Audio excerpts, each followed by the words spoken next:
My name is Linda Williams. I've been married to James for 7 years. We have one elementary school-age daughter. I never thought it was possible for someone to be so cute that it wouldn't hurt to have them in your eyes. But now that I'm a mother, I realize it's true. However, as soon as it was revealed that our first child was a girl, Susan, my mill, immediately demanded we have another one. Apparently, girls aren't acceptable. That being said, James's family is from a long line of office workers, and there's nothing to inherit, so it's not necessary to emphasize it to that extent. Why don't you have a second child? That's what I'm told every time we visit the in-laws. I'm leaving it up to nature. If you leave it up to nature, it won't work. You absolutely have to have a boy. Duh. Even though I'm told that, James became uncooperative with making another child once we had one. Even when I told him what she was saying, all he said was, "Just ignore her, she'll give up eventually." After about 2 years of marriage, the topic of living with Susan came up, and although I felt uneasy, I accepted it. Even though she won't show any love to her granddaughter. And as expected, I was blamed every day for something regarding the child. You still couldn't do it this month. You're really an useless wife. Why can't you have children? Don't you have any intention of having children? I can't possibly say that James isn't doing his part. It was around this time that I started to get fed up with being the only one attacked every day. And then Susan said something unbelievable. James is going to remarry with Jenny. Remarrying with Jenny? Who's that? Haven't you heard it from James? No. She's James's mistress. What? James was busy playing games on his phone and didn't seem to be paying any attention to our conversation. I looked at Susan again. Is she senile? As I was pondering, Susan shouted, That's why you should leave right away. Susan, James hasn't said anything about that though. So even if you tell me to leave. Annoyed, Susan called James over and forced him to join the conversation. Even if I make him participate, there's no way he has a mistress, I thought. However, about Jenny, yeah, I'm going to remarry with her and divorce you. It's like saying, let's stop buying radishes and buy potatoes instead. What do you mean? What do I mean? What do I mean? Hurry up and move out. My new deal is coming. You explain yourself. But haven't you heard what Mom said? My new wife is coming. So you're saying you cheated? It's not cheating. Yeah, he's serious. Serious. When did you even meet someone like that? Isn't that betrayal? That can't be helped, since you won't have a child.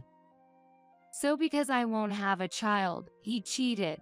And have you known about it, Susan? Yeah, I did. That's why I've been telling you forever to have a boy, but you keep saying to leave it up to nature, and this is what happens. Here, the divorce papers. Sign them and submit them. James had them prepared in advance, apparently, and he took out the divorce papers from the drawer, placed them on the table, and went back to looking at his phone. How can you be playing games on your phone at a time like this? It's not that big of a deal. It's just signing divorce papers. Why is it so hard for you to understand? Susan keeps saying it's all about having children, but you don't even try to make one. Even if you say we need a boy, with your lack of cooperation in making one, we'll never have a child. So, are you blaming James? Isn't it your fault? Why am I at fault? It's always the wife's fault if the husband isn't in the mood. That's how it goes. Huh? What's that supposed to mean? That's why I was against this marriage. Besides, you're too old. When you said you wanted to get married, you were 28. I was worried that you were too old to have children. And as expected. But we did have a child. We have a daughter. But that's not enough, is it? Girls eventually marry off. They are useless. People don't have children just to be useful. Well, aren't you cheeky? You know, as you get older, being cheeky just isn't cute anymore. That's terrible. I've always listened to what James said. I came here without opposing to keep the peace in the family. You know, that's what's boring about you. Boring? Well, you know, no matter how much I hate it, I just have to say yes, dear, and listen obediently. That kind of thing is just boring, you know.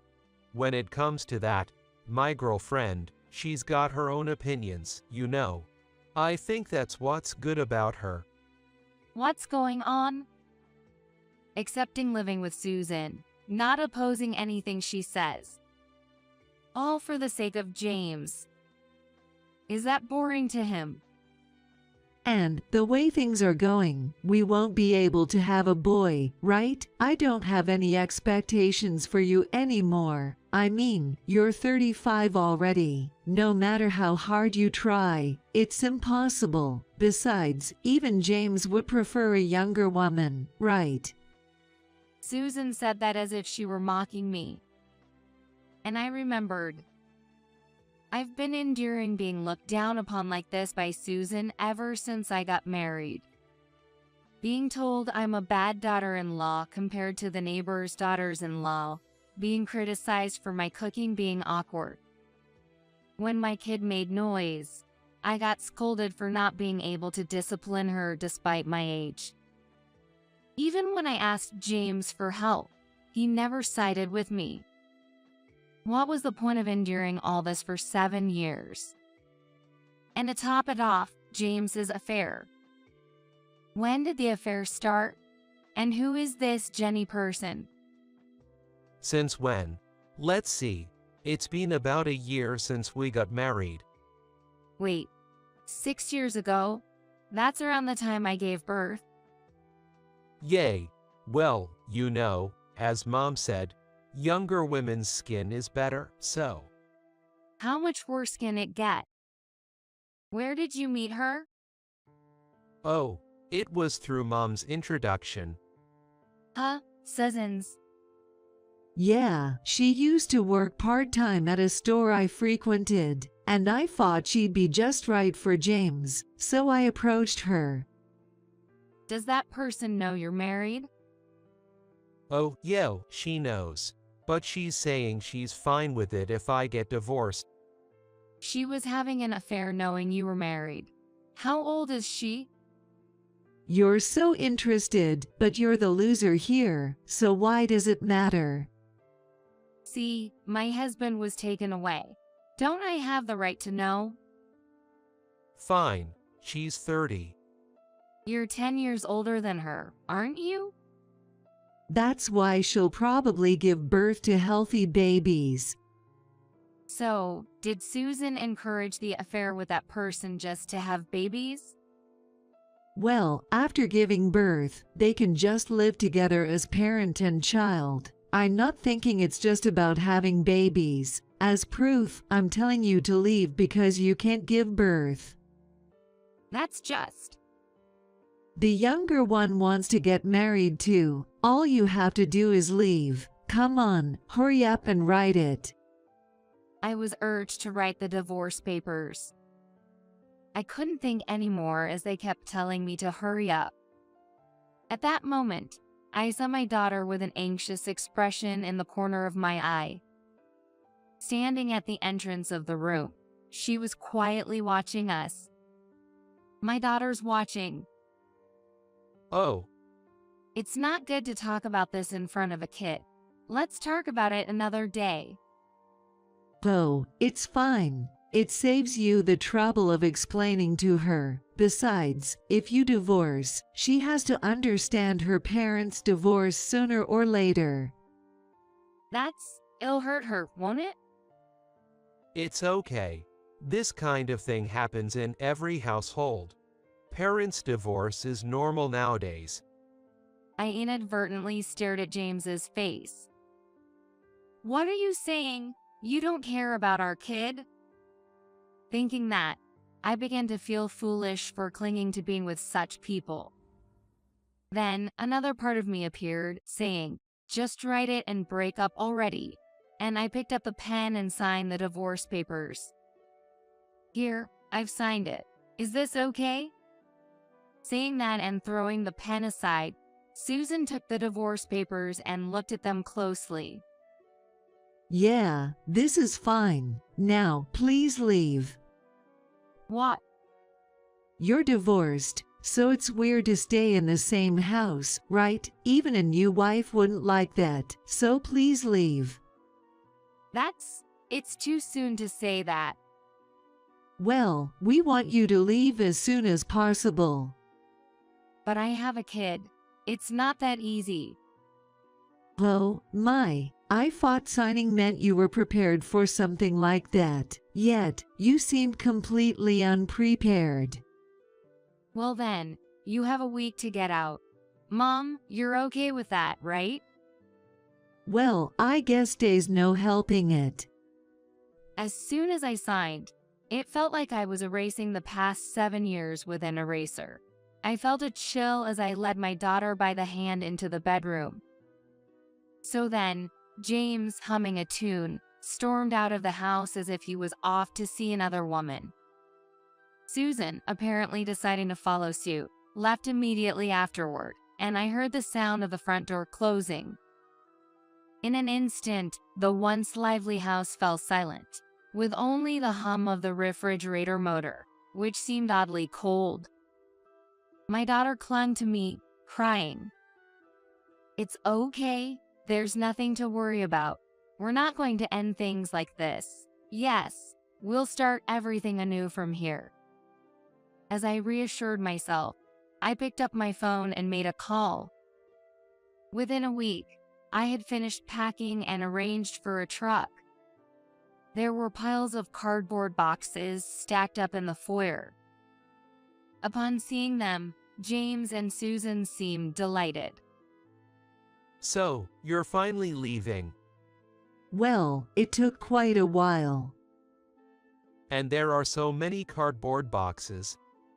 I hope you're not planning to take the appliances with you. Can't you see? Not a single appliance is missing.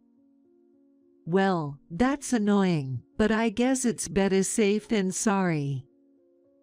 Since there are also our daughter's things, it's understandable. It just shows how much money I've spent on them all these years. You've been so wasteful. That's true.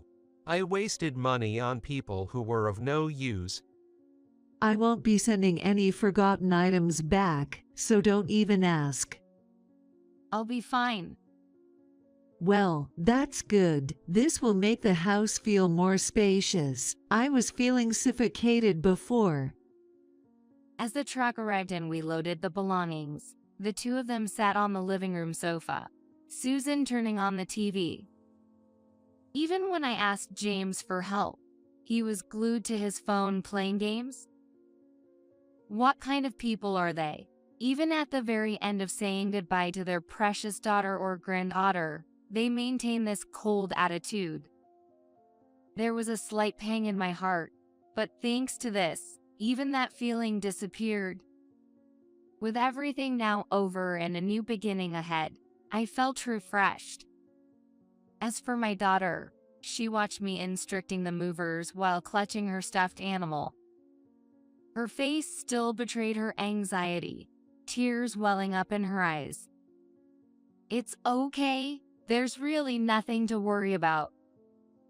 With that thought in mind, I gently stroked her head. Once all the luggage was loaded onto the truck, James and Susan came to the front door. Is it done? Yes, it's finished. Finally leaving, huh? Now I can invite her over. Yes, finally. Thank you for everything. Yeah, just hurry up and leave. Since this is our farewell, and considering everything that's happened, could you escort us to the truck? Why should we do that? We've been a family for 7 years, so I think it's only right. It's our way of saying goodbye. Goodness, you're so formal about the strangest things. Just leaving is enough for us. Yes, that's why I'm asking for your help to the truck. I have no sentimental attachment either. Mom, it's fine. That's it. Oh, really? Well, if James says so, then I guess it can't be helped. With that, Susan slipped on the sandals by the entrance and headed outside. Following suit, James put on the remaining pair of sandals and stepped out. I took my daughter's hand, and together we stepped outside the front door, giving a firm nod to the movers. Then the mover said, "Sir, please get in." Why should I get in? "It's fine, Mom, please get in too." Wait, why should I get in? "You need to get in. Once you're in, you'll understand." Wait a minute, I don't want to. What should we do? The mover pushed them both onto the truck. Though they resisted, they realized that making a scene would attract neighbors. Concerned about their reputation, they reluctantly boarded the truck. James, what is this? I have no idea. But causing a scene now would just be embarrassing. Let's just get on for now and figure it out later. That's true. "It'll be fine if you can come back later." I said that, then closed the truck door and let my daughter wave to them. The mover nodded, started the engine, and began driving the truck. My daughter looked puzzled as she watched the truck drive away, but I smiled at her and said, "How about we have a snack?" Once inside the house, I laid out some snacks I had bought to calm my daughter down. It was a s'more cake, not really fitting for the occasion. "Let's have some." While eating the cake, I told my daughter that her father and grandmother had moved out. She must have thought she was going to leave this house too. She was surprised by the sudden turn of events, but I reassured her that everything was going to be okay. Then, her smile returned. It seems she didn't feel sad about getting rid of her overbearing father and cold grandmother. Even at her young age, she seemed to understand who was at fault. About an hour later, just as I had expected, I received a call from James. Hey, what's going on? "Oh, have you arrived already?" Yo, I have. But isn't this her apartment? "Yes, it is. Since she wanted to live together, I sent you over to her place. You should be grateful." Grateful, like hell I am. And how the hell do you even know about this place? It's simple. You can find out with a detective. A detective? Yes, I needed the address to send you away. You're the one leaving. I never said I was leaving. From today on, you'll be living there with her. It's great. You get to live with her so soon. What? Are you kidding me? I'm not kidding. I'm dead serious. Why the hell? My home is there. That's right, that is our home. What the hell are you doing messing around like this? It seemed like she was using a speakerphone, and Susan's voice was also audible, which was irritating. "No, you're mistaken. This house is my home." You're kidding. "It's you who's acting ridiculous, isn't it? introducing a woman to my husband and encouraging adultery. It's amazing you could pull off such a stupid thing. I'm not talking about that right now. Didn't I tell you to leave when you get divorced? So it's obvious that it's you, the ex-wife, who will leave. Could it be that you haven't been told anything? What do you mean I haven't been told anything? Susan, why are you shouting here? You're disturbing the neighbors. Shut up. The movers unloaded everything from the truck and piled up boxes in front of the apartment. If we leave it like this, all your stuff will get wet from the dew. If you don't want that, then come here soon. I don't think I need to go since everything in those boxes belongs to you guys. What did you say? That can't be true. Susan continued to hysterically scream. Susan, it's embarrassing. From now on, if you're going to live there, the neighbors will think a crazy old lady has moved in. Who are you talking about? Anyway, please live there from today. We're strangers to each other now. No, we're leaving. We'll kick you out of that house. You can't do that. If you enter the house without permission, I'll sue you for trespassing. What a woman. You're the crazy one. James can confirm this. Why don't you ask him? What are you talking about? It's about whose house this is. There's no need to ask. James said he bought the house after he got married. Even though it was used, it was clean enough. That's why I moved in with him. Oh my, what a big lie. But someone who's comfortable lying even when having an affair would certainly tell such lies, right? What do you mean? Well, actually, this house was built by my parents before I got married. My parents passed away and I was living alone. But when I said I didn't want to leave my childhood home when getting married, James said, "Then let's live here." After getting married, when James said you would live with us, I thought it was okay since it's a spacious house. Lies. James said he bought the house used. That's why we decided to live together. Susan, think about it. How could James afford such a big house with his salary? And moving in right after marriage. Even paying for the wedding was a stretch for him. But that's... So, this house is mine. You have no right to claim it. Why don't you ask James? James, what's going on?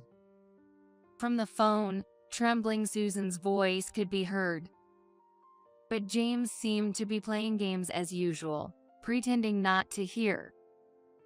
James, stop playing games and answer. When it's inconvenient, James tends to ignore. Seems quite inconvenient now that his lies are exposed. James, say something. Are you just going to let her make a fool out of you? Fine. As James's faint voice came through, it seemed like it was now him speaking instead of Susan. Sure, it was your parents' house, but I'm the one living here now, so it's mine. Like a child's opinion. You could live here because of our marital relationship, right? That's why I allowed you to live here. It's the same for your mother, isn't it? Well, that's true, but... Even so, you lied about buying it yourself. Even if you say that, it doesn't become yours. The ownership of this house belongs entirely to me. But if we divorce, we'll split the assets, won't we? That's true. It's never been mentioned until now. But you see, I inherited this house before marrying you. Even if I inherited it after marriage, it's still my own inheritance. Which means it's not shared property. Too bad. So there's no need to split it. That's a lie. If you think it's a lie, why don't you investigate? I'm just stating what I heard from the lawyer. Upon hearing James's skeptical voice, Susan seemed to think she would lose if she continued, so she spoke up again. But what about appliances and furniture? There are things to split, right? Typically, yes, but all the appliances and furniture in our house were used by both parents. Of course, some things were bought new, like that $30 toaster. Do you want it? Shall we give you $15? Or do you want to give me $15 and take the worn-out one? I don't want it. Oh, the junk James brought when we got married is packed in boxes. And all your stuff is also in boxes. Originally, most of them were going to be thrown away, but since you do seem to cherish things, I didn't want to hear complaints about throwing them away. So, I packed everything to ease your mind. So that's how it is. Thanks to that, the moving costs were no joke. It was quite expensive. But since all the appliances are mine, it's a good thing the moving costs weren't there. So that's why the movers charged so much, that amount. It was expensive indeed. I was surprised when I saw the estimate. But since it's money I don't need to pay, I didn't mind. But there's still so much. Oh yes, absolutely. Most of them were practically garbage. Torn socks, worn-out sneakers, raggedy t-shirts. You should have just thrown those stuff away. Well, when I asked if I should throw them away, what did you say? What a waste. You said that, didn't you? You shouldn't just throw things away like that. That's what you said, right? And yet, you never wore any of them and kept buying new things. So, I couldn't bring myself to throw them away. Any complaints about that? And now you're telling me to live in this cramped apartment. I can't say whether it's cramped or not, but you wanted to live with her, didn't you? Isn't that great? With all this stuff, it's impossible to live in an apartment. Well, that can't be helped, can it? You and Susan are the ones who got involved in an affair. Hey, come on. That's just cruel. The divorce went through, so I have nothing to do with it anymore. And this isn't the end. There's more to come, so be prepared. Huh? What do you mean them's more? James and Susan were surprised by my words, but I laughed and hung up the phone. Later on, I received a frantic call from James. It seems he's being scolded by his mistress. What's the meaning of this? I didn't agree to you coming over suddenly. I didn't expect things to turn out like this either. She just dumped our stuff and us here. Then take them back. It's a lot of stuff. It's not that easy. I didn't ask for this. When your ex-wife moved out, we were supposed to live in your spacious house. Sure, but it's not that simple anymore. Why not? That house is your house, isn't it? Can't you just reclaim it? Well, you see, actually, it's in my ex-wife's name. What? But you said it was in your name. Yeah, it is. But there are some complications. I thought if we were divorcing, she should at least have the house, you know, to be fair. This is ridiculous. What about me? How am I supposed to live in this cramped space? And look at all these cardboard boxes we have. Yeah, I get that, but... So, does that mean we can't live in that house?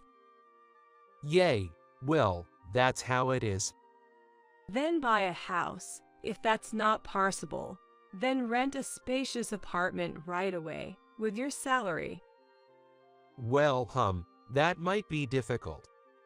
You're so annoying. It's no use making such a racket in this tiny apartment. Since it's come to this, we have no choice but to live here. What are you talking about? Are you seriously considering living here? Then you should pay 2/3 of the rent. Huh, why would I do that? Of course, you brought your mother along without even being married yet, And now you're saying you'll live here together. It's ridiculous. If we're living together, you should pay rent for each person. And also, food and utility expenses, we should split those too. Why are you so cunning?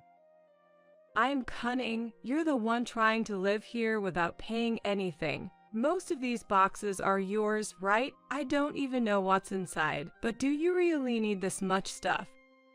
There might even be stuff in here that's unnecessary. I almost want to charge you for the storage space these boxes are taking up. They're taking up almost all the space. I can't believe you'd say something like that. Marriage hasn't even happened yet, and we're already in a battle between wife and mother-in-law. I don't even want to go back to the apartment anymore. Oh, really? Doesn't sound like fun. Don't joke. My mom says she doesn't want to live with a woman like Jenny, and Jenny says she'll never accept Mom as her mill. It's so difficult that the neighbors are complaining about the noise. I thought that would happen. I've almost lost my temper living with that mill. But I endured it for James's sake. But why should you have to endure it when you're not even married yet? And on top of that, then's alimony from you. What do you mean, alimony? And child support too. We divorced because of your affair. It's only natural to ask for alimony. And since I'll be raising your child, it's only natural to ask for child support too. There's no way I can afford that. If I pay that, I won't even be able to move out. Then don't pay. In that case, I'll have to hire a lawyer. But if I do, be prepared for it to get even more expensive. The lawyer I'll hire is quite skilled. And I think I'll also bill you for the lawyer's fees. Why? Because the lawyer's skilled. Please, don't make such demands. From behind James, who spoke in a tone akin to a complaint, came the shouting voices of his mistress and Susan. After that, he never paid the alimony or child support. Realizing this wouldn't work, I eventually decided to hire a lawyer.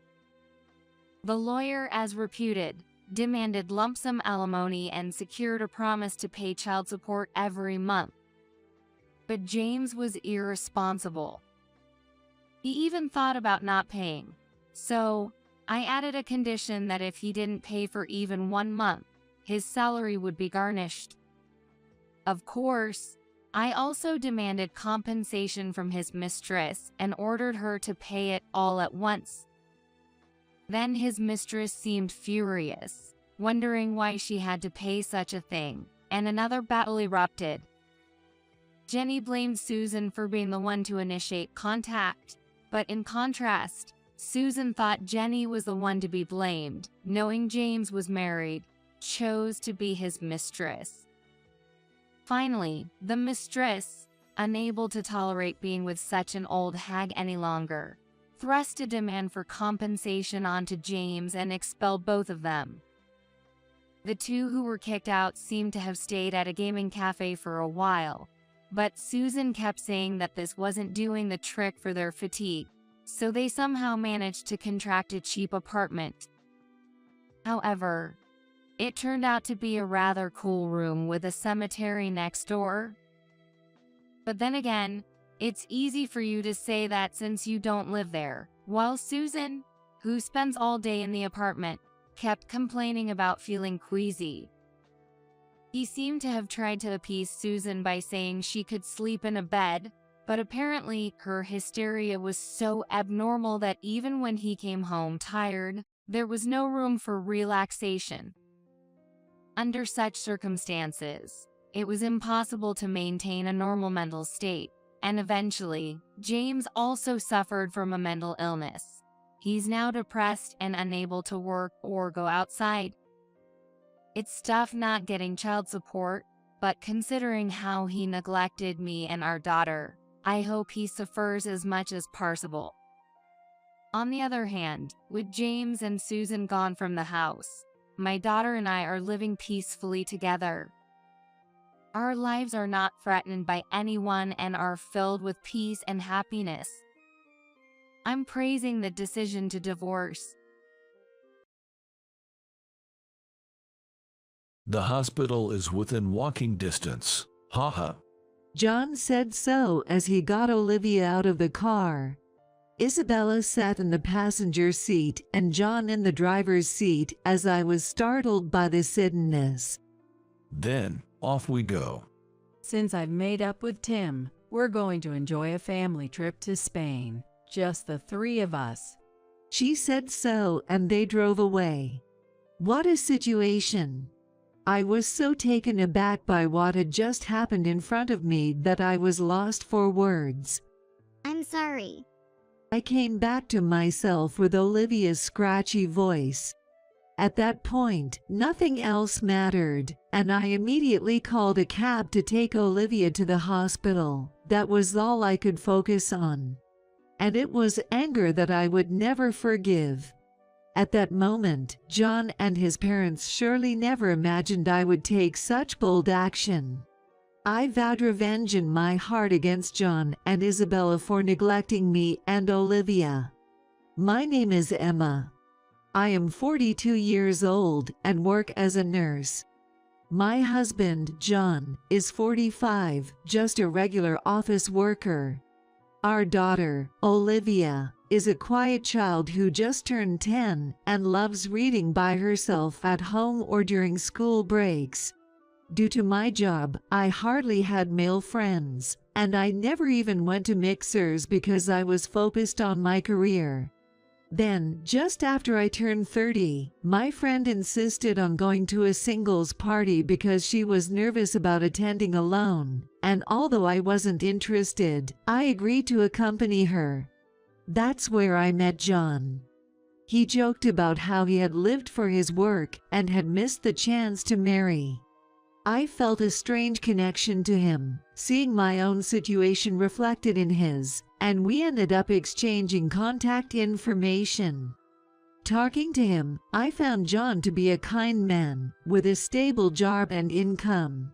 He understood my irregular nursing schedule, which undoubtedly drew me to him. John felt the same way. I want to know more about you, Emma. I was genuinely pleased, he said. Thus, we began to draw closer to each other, starting a relationship with marriage in mind, and I got married at the age of 31. I got pregnant with Olivia almost immediately after our wedding, and gave birth the next year at 32. We both agreed that one child was enough, so we didn't try for more. Now, 10 years have passed. A sinister shadow was looming over me. One day, John blurted out, My mom is coming to stay with us from tomorrow. Please take care of her. His sudden declaration of cohabitation took me by surprise. What do you mean? All of a sudden, I'm not ready for her. I asked him the reason with a surprised voice. According to John, it seemed that Tim and Isabella had a fierce argument, and in the heat of the moment, Isabella had declared, I'm leaving, and started packing. Naturally, the only place for Isabella, a woman in her 60s, to go was to her only son, John. That's why he suddenly announced that she would be coming to our house the next day. Honestly, I was opposed to living with even my own parents, let alone my mill. Do we have to take her in just because she had a fight with her husband and decided to leave home? Is she ignoring our situation? Please, think it over. However, John seemed to dislike my protest, responding with annoyance. You hate living with my mom that much? I never thought you were so cold. I couldn't say how much I disliked the idea. John's face was too intimidating, and I felt overwhelmed. I swallowed the words I wanted to say, and instead glared at him. Seeing that I couldn't talk back, John looked smug and continued. Don't bother resisting from the start. Just get the room ready for mom, will you? First off, since this place is rented, we need permission from the landlord or property management if someone else is moving in. The lease is in my name since I get a housing allowance, so naturally, I'm the one who has to handle it. Plus, we live in a 2-bedrooms apartment. One room is used by Olivia, and the other is our bedroom. Sorry, but we don't have a spare room available right now, do we? John casually dropped this bombshell. Why not just move Olivia and have her study in the living room? That way, you can keep an eye on her doing her homework. I think it's a good idea. She's still in elementary school. She doesn't need a room of her own. Well, that's the plan. Olivia will stay in the living room for a while. I felt dizzy hearing such an outrageous argument. How can you say something like that? Are you prioritizing your mom over your own daughter? I didn't exactly say that, but I do owe my mom for raising me. So, yeah, that's it. Despite my repeated objections, it didn't get through to John, and as soon as Olivia returned, he was told, Your room will be used by Grandma from now on, so clean it out right now.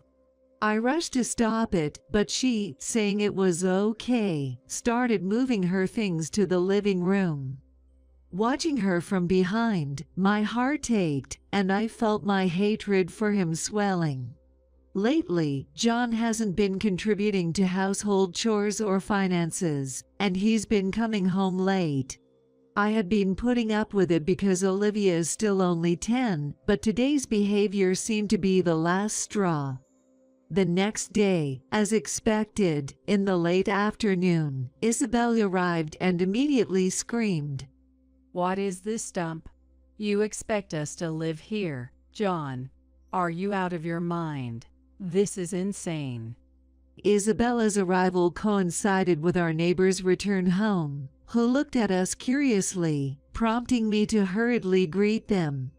When I contacted the property management, they said no special procedures were needed for a short-term stay, just a report was enough.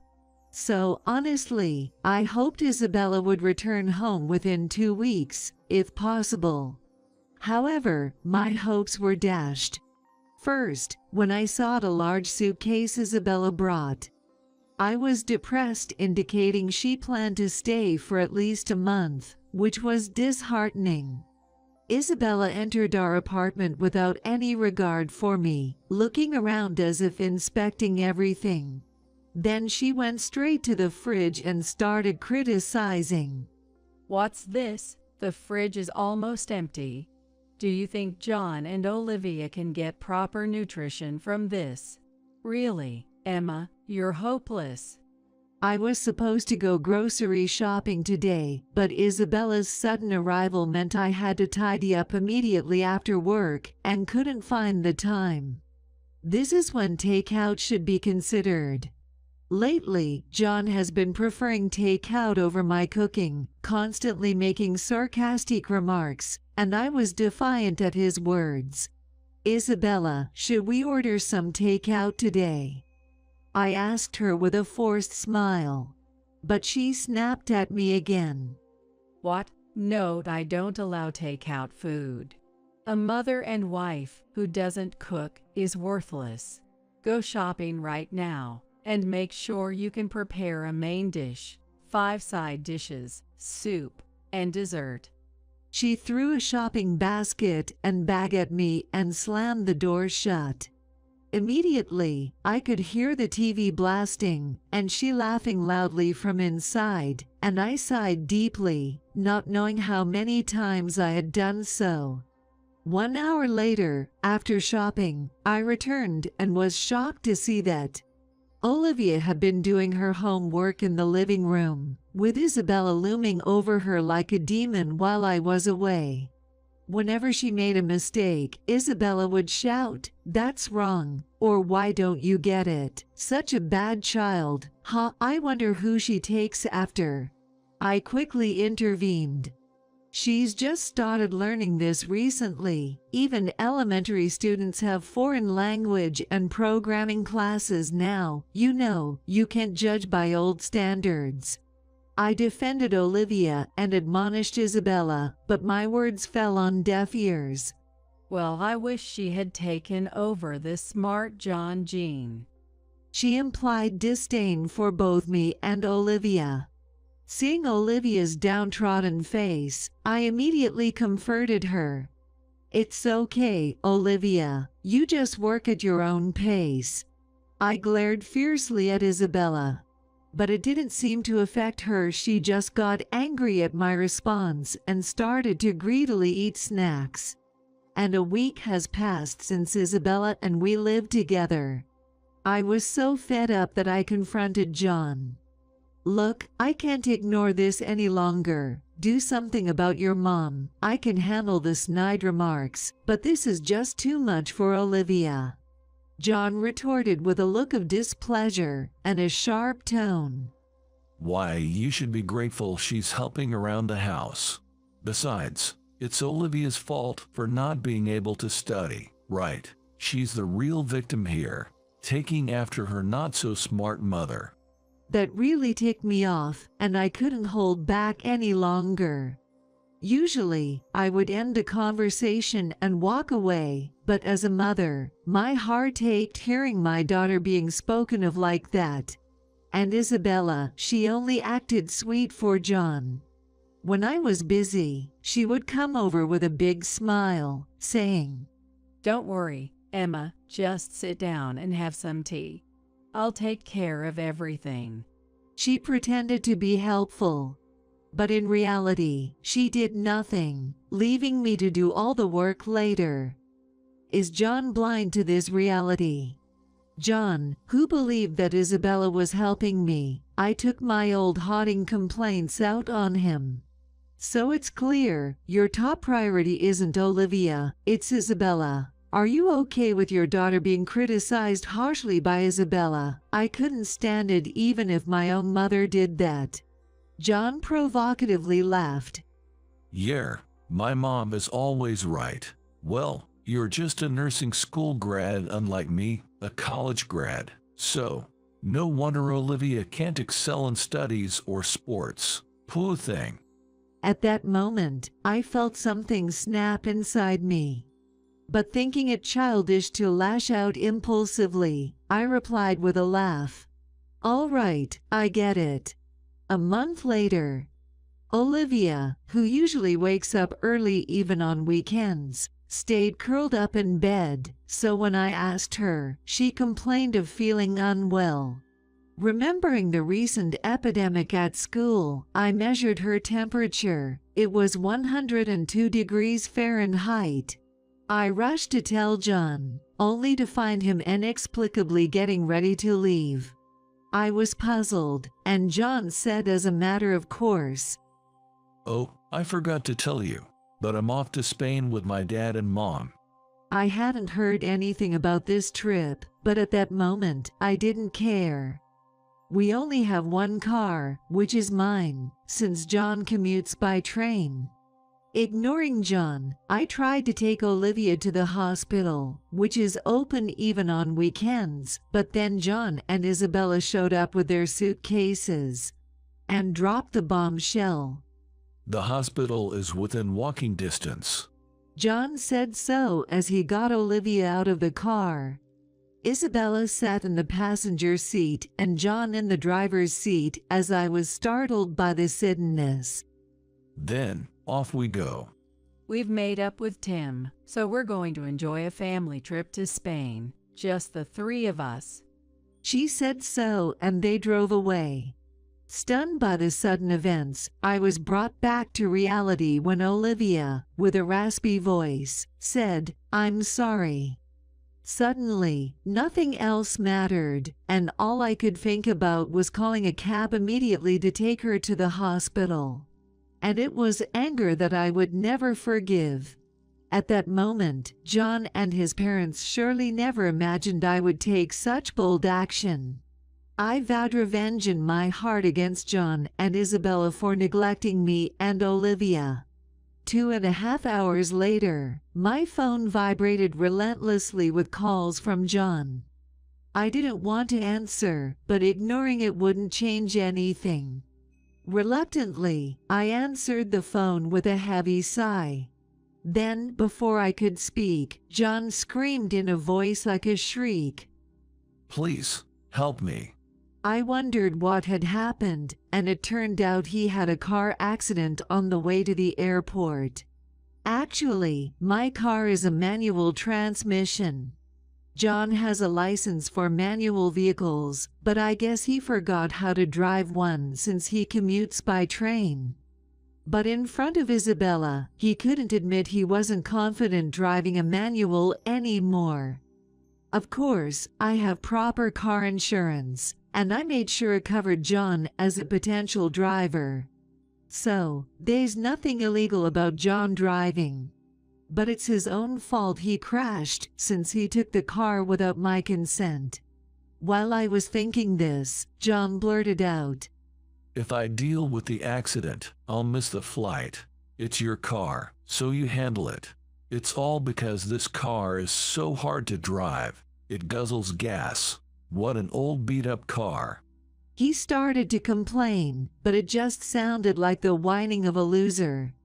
I finally reached a point of not caring, and said with a smirk, So what? You knew my car was manual, right? You took it forcefully. The accident responsibility lies with the driver, not the owner. Hit a guardrail, didn't you? Then, you'll be paying for the car repairs and the guardrail damage out of your pocket. I told him that and hung up. The phone kept ringing persistently, but I was in the hospital. Olivia had something different from the epidemic she needed further tests, and we were waiting for those results. I didn't have the luxury to deal with such selfish people. Ignoring the calls, I then heard the notification sound of an email. Checking my phone, expecting it to be another message from John, my eyebrows furrowed at the sender's name. I fought even had Isabella and Tim sided with John, but while Isabella was just sending desperate pleas for help, Tim asked, What happened? Finding it odd, I replied only to Tim, and discovered a surprising fact.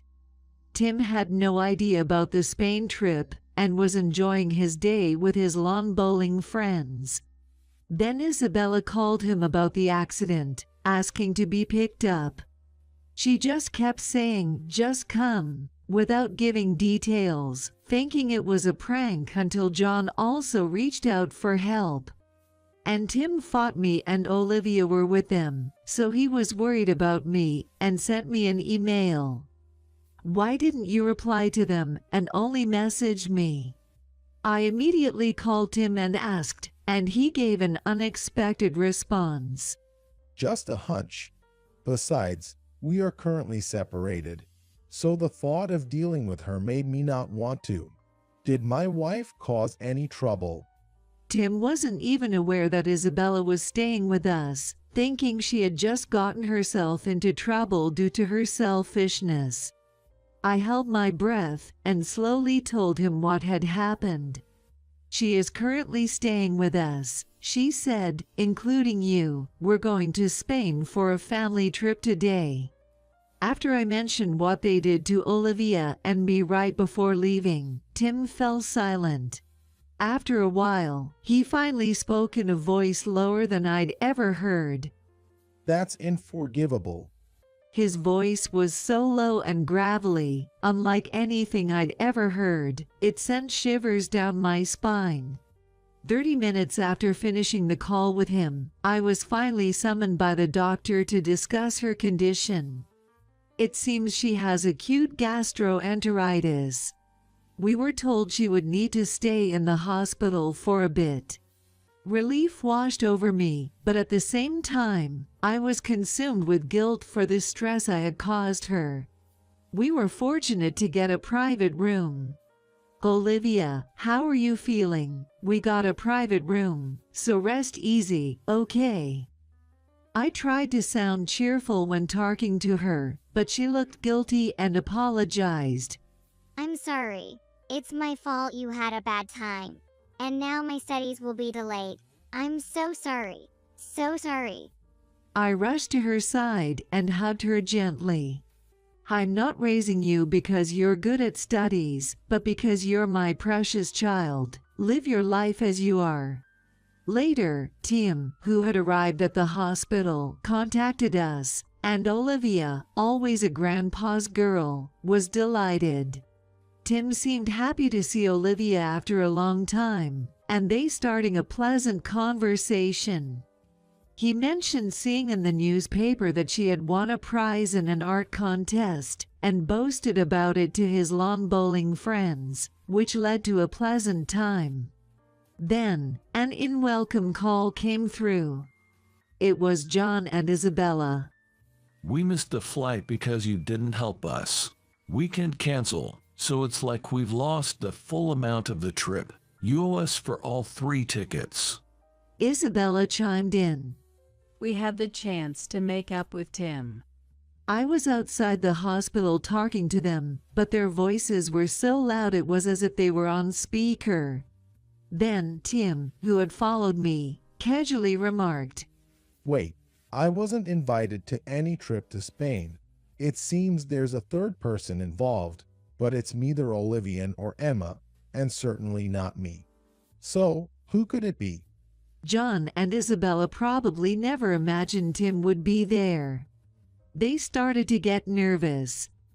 Hey, why is Dad at Emma's place? I could imagine his voice weakening over the phone. I pointed out that the two were lying and that Tim had seen through them, which is why he contacted me instead. Then Isabella began to make excuses. Well, it was a lie that we invited Tim.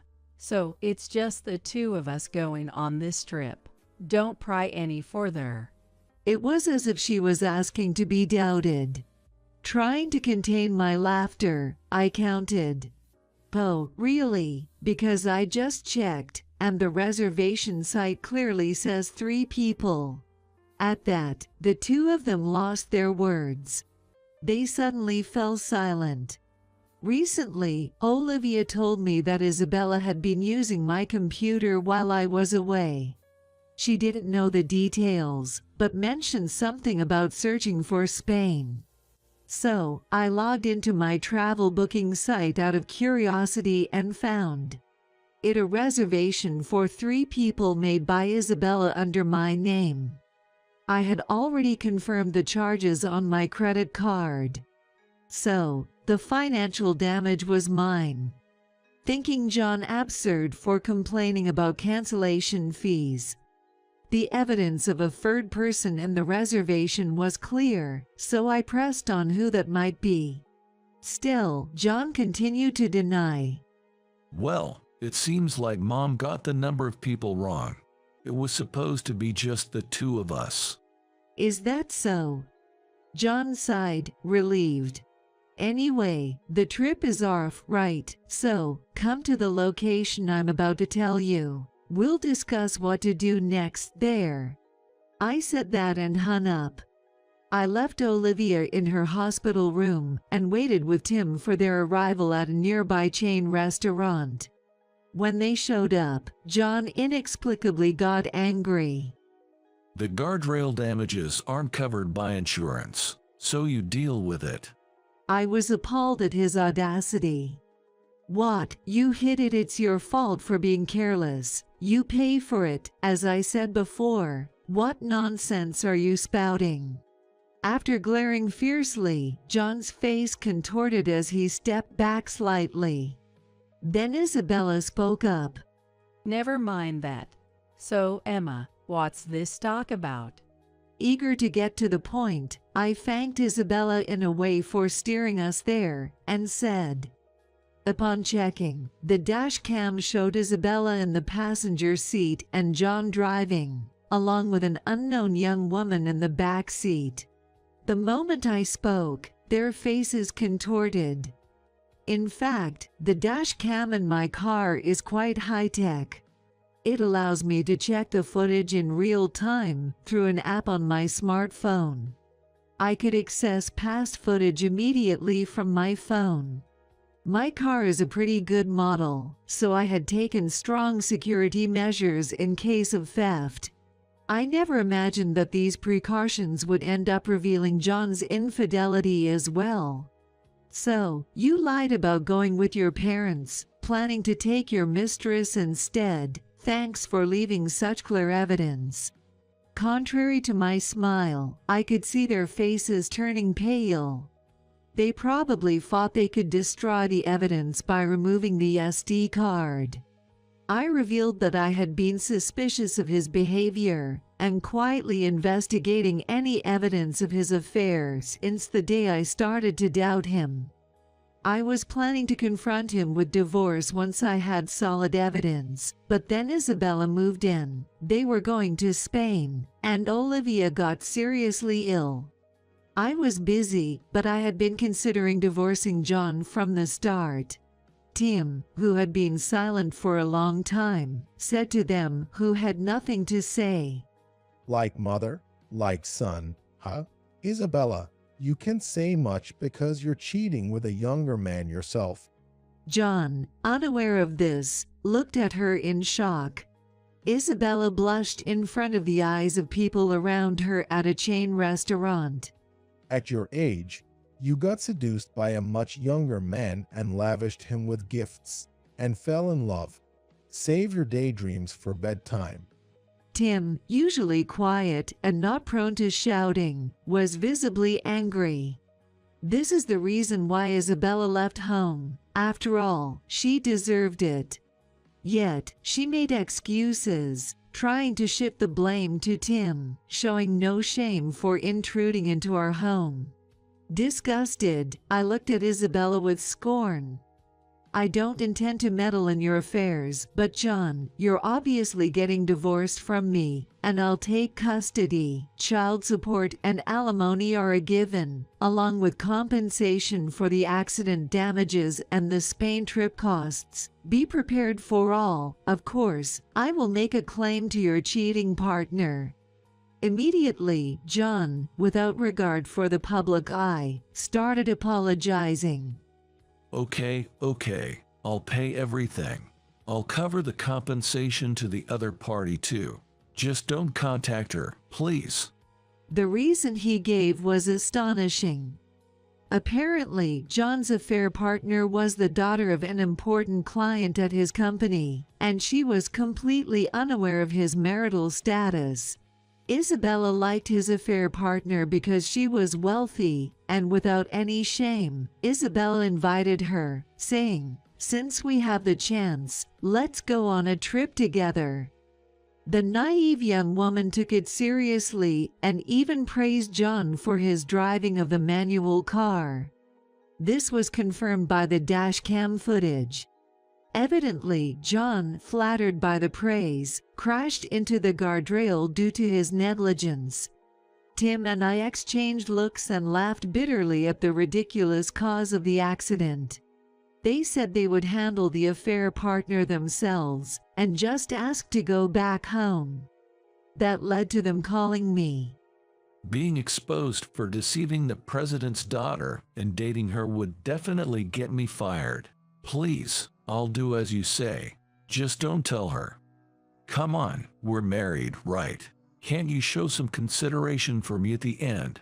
I've been a good husband supporting you. I deserve that much. I smirked at his attitude and responded, "All right, I'll listen to everything you have to say, but I won't entertain any pathetic pleas for help, got it?" Huh? As if I'd make such a pitiful, uncool plea. Okay, that's settled then. Thus, I divorced John, claimed a fixed amount including child support, and our marriage ended. But the real drama unfolded later. What do you mean? She found out about the affair. After some time post-divorce, John called me in distress. I realized I'd forgotten to block his number. As I pondered this, he continued to rant. It's the worst.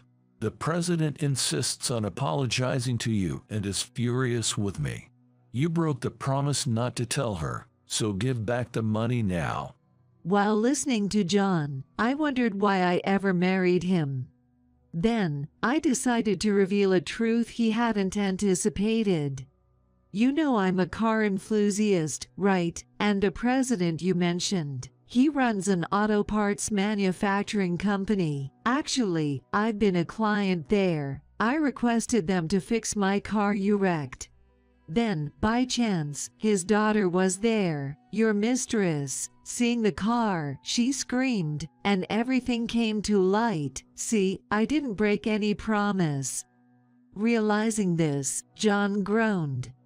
His mistress was working diligently as an apprentice mechanic at her father's company. It was natural for her to be shocked when a woman she didn't know brought in the car her boyfriend had damaged for repairs. When asked what happened, I simply stated the truth. My ex-husband crashed into a guardrail causing a solo accident, and since the car is under my name, I brought it in for repairs. The mistress pieced everything together, explained the situation to her father, and it probably reached his company. Her father was furious, questioning the upbringing that led to his daughter being involved with a married man. Now I lose everything. Kicked out of my home, broke, estranged by my dad, and left with my burdensome mom. And now I'm losing my job too. His complaints were his own doing. If you had lived decently, none of this would have happened. It's all due to your actions. Take care, and don't contact me ever again. I firmly stated my farts and hung up. This time, I definitively blocked John's number, cutting off our relationship for good. Later, I received a call that my car was repaired, inadvertently learning about John's fate. Indeed, it seems he was fired from the company. The reason was that he embezzled the company's money. There was a suggestion that returning the money could have led to a demotion instead of dismissal, but with a substantial debt incurred to pay me, John didn't have that luxury. Thus, he left the company unceremoniously. Isabella has continued to be dependent on John. At their age, it's not feasible to force her to work, and without any money, she has no choice but to care for him at home. They are now living in a cramped studio apartment, costing around $200 a month. Of course, after the in-laws divorced, Tim proposed not dividing the assets and hence not demanding alimony, which Isabella agreed to. However, this led to a life of extreme poverty. John saved money by eating simple foods like baked potatoes, but unable to resist, Isabella ordered expensive steak for delivery, leading to a dispute that required police intervention. Eventually, Isabella had to find work and is now doing part-time jobs at a convenience store several times a week. Despite her age, it's sad she has to work, but for Isabella, it's a case of reaping what she sowed, and no one sympathizes with her. On my end, I've continued with life as usual after divorcing John. I was already covering most of the living expenses, so Olivia and I have stayed in our home, with no major changes to our lifestyle. Ironically, Olivia's grades improved, possibly because she was free from John's constant nagging about her studies. Especially her art grades have been excellent, and she's even expressed a desire to pursue a career in the arts. As a parent, my role is to respect her choices. Even if it's a thorny path, as long as it's not leading her astray, I'm intent on letting her pursue her interests to her heart's content. Look, I won first place in the contest again. That's my girl. You've got real talent in art. Olivia visited Tim in his facility, maintaining their relationship through her updates. I divorced John, so he is no longer my fill, but this is how I continue to connect with Tim through Olivia. I am deeply grateful to Tim, who believed in me over John and Isabella. I hope he lives a long and healthy life. Life's gonna be tough from here on out. I never thought she'd be paralyzed from the waist down. That's what happens when she doesn't listen to her in-laws. I could hear the energetic voice of my Mil coming from the landline speaker. One afternoon at my parents' house, holding the receiver in one hand, my mom looked at me with a puzzled expression, clearly not understanding what was being said to her. It seems someone had an accident, and for some reason, she's thrilled about it. The confused mom asked my Mil what's going on. Well, Susan, what do you mean by it's serious? We looked at each other as my Mil laughed over the phone. She had lost her husband early and told my husband and me that she had been living alone for a long time and felt lonely. Hence, she suggested we live together with her.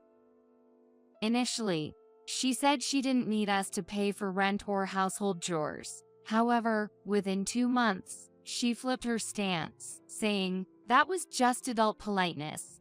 It's only natural to pay some kind of compensation," leading to repeated arguments. We couldn't fix our relationship after all. I was in a period of going back and forth between my parents' house to carry my belongings as I was moving out of my in-laws' place. My Mil, with her nasty personality, had been troubling me every day. Just like when she showered me with mean comments, she blurted out to my mom, "That's why, my deal. Your silly daughter caused a major accident because the brakes wouldn't work. It's weird, right?" Shocked, I couldn't help but speak up towards the speaker. "Deal, you mean me, right? I'm fine, though. What accident are you talking about?" "My name is Emily. I'm 35 years old and currently work as a salesperson for luxury accessories in a department store. After graduating from a college, I've been employed at an accessory shop for nearly 15 years. While considered a senior in the workforce, I find joy and fulfillment in keeping up with new trends and catering to customers' needs, working energetically daily. The age range at my workplace is broad, but given we sell women's accessories, the staff is predominantly female. Among them, I was one of the few who were still single. I wanted to get married and had been actively looking for a partner through friends' introductions, but had yet to find the right match by the time I turned 35. Thus, I took the initiative to seek out a marriage counseling service. I earnestly listened to the counselor, sharing my values and lifestyle in detail. Considering whether there was a match, I ended up meeting Harry, an engineer. He was a year older than me, had a good vibe, and the way he listened to me, slightly blushing, left a very good impression. After hitting it off, we went on several dates, gradually getting to know each other better. I sometimes slipped into my sales pitch talk, but as I spoke with him, that stiffness melted away. Over time, Harry would enthusiastically talk about his favorite novels, and I found myself engaging more openly, the complete opposite of how we started. We both agreed that we wouldn't find a better match than we did. Based on our deep trust in each other, we decided to get married. We were looking for a new home close to my husband's family home. His father had passed away early but left behind a significant inheritance, and my Mil, Susan, continued to live there alone. Harry had moved out after getting a job and only returned occasionally. It seemed she had been feeling anxious for a long time, and one day, she suggested we move in with her. Being alone all the time just makes the loneliness accumulate. I'm at an age where I have to worry about illness and injuries, right? Instead of looking for a new place, you don't need to pay rent. So if you're okay with it, why not live here together? It would mean we could spend more time together. Of course, I wouldn't get in the way of a newlywed couple. Could you consider it, thinking of it as a way to ease my worries? My impression of my mill from our visit was that she was gentle and modest, saying, "We'll keep our living areas separate, and since I'm not working, I'll take care of the household chores and cleaning." The loneliness of her living alone was palpable, and understandably, neither my husband nor I could dismiss her outright. Moreover, we were thinking about starting infertility treatments because we wanted children in the future. These treatments would require a long time and significant medical expenses. We had planned to cut back on our living expenses for the cost, but living with my in-laws would not only save money but also allow us to save more. This would enable us to approach the treatment more systematically. Thus, we started to think quite positively about living together. Honestly, it's a wish come true. Rather than living by ourselves in the neighborhood before moving in together, why not start living together now? It'll save us from changing our living style multiple times and wasting money on moving expenses. That's right. I don't want to see your mother looking so lonely. Moving into my in-laws' house was nerve-wracking due to the mill and deal relationship. However, it seemed like the best solution both financially for us and mentally for my mill. After much discussion, we decided to move in with my mill. Upon hearing our decision, she said, "Thank you, really thank you. Being with family is the greatest happiness," and she cried with joy. We moved our belongings in and smoothly started our new life. However, just a few months later, my mole's attitude had completely changed. One day, she suddenly said to me with a stern face, "You always come home late. What's going on? You say it's work, but is it really? Retail jobs should end once the customers leave. It doesn't make sense that you're not coming home until this late after the department store closes. Where exactly are you working?" I was taken aback and lost for words. "And when are you planning to quit?" she continued. I held a responsible position. My job wasn't limited to just sales. There were meetings at the department store and other locations, and it wasn't unusual to work overtime during busy periods. My husband knew it, and he supported me without saying anything when I came home later than him. I was taken aback by the suggestion that I should quit my job and stay at home. First of all, if you've married into this family, you should devote yourself to the household. How long do you plan to work? This would have been unthinkable in my time. If I had known you were like this, I would not have agreed to have you as my deal. "Susan, I value my job as well, and Harry and I have decided to support each other and live our lives together. Continuing with our jobs is a choice my husband and I have made." I managed to say this in response, though trembling. However, my mill became even more stern and scoffed at my words. "A woman working just disrupts the household. You have a responsibility to keep the house in order while my son is away. You should understand that better." She wouldn't listen to me and kept insisting I quit my job. As her delusions escalated, she started making baseless accusations like, "The reason you're not coming home must be because you're hiding something." So I hurriedly told my husband to mediate. Of course, I had nothing to hide. My husband was shocked by the sudden change in his mother, but stepped in to reason with her. Although she looked unsatisfied, it seemed she eventually resigned herself to just complaining about me. However, the snide remarks towards me didn't stop. Far from improving, she suddenly started saying things like, "Don't you think it's about time you started paying rent?" But you said at the beginning that we didn't need to pay rent, just living here would be enough.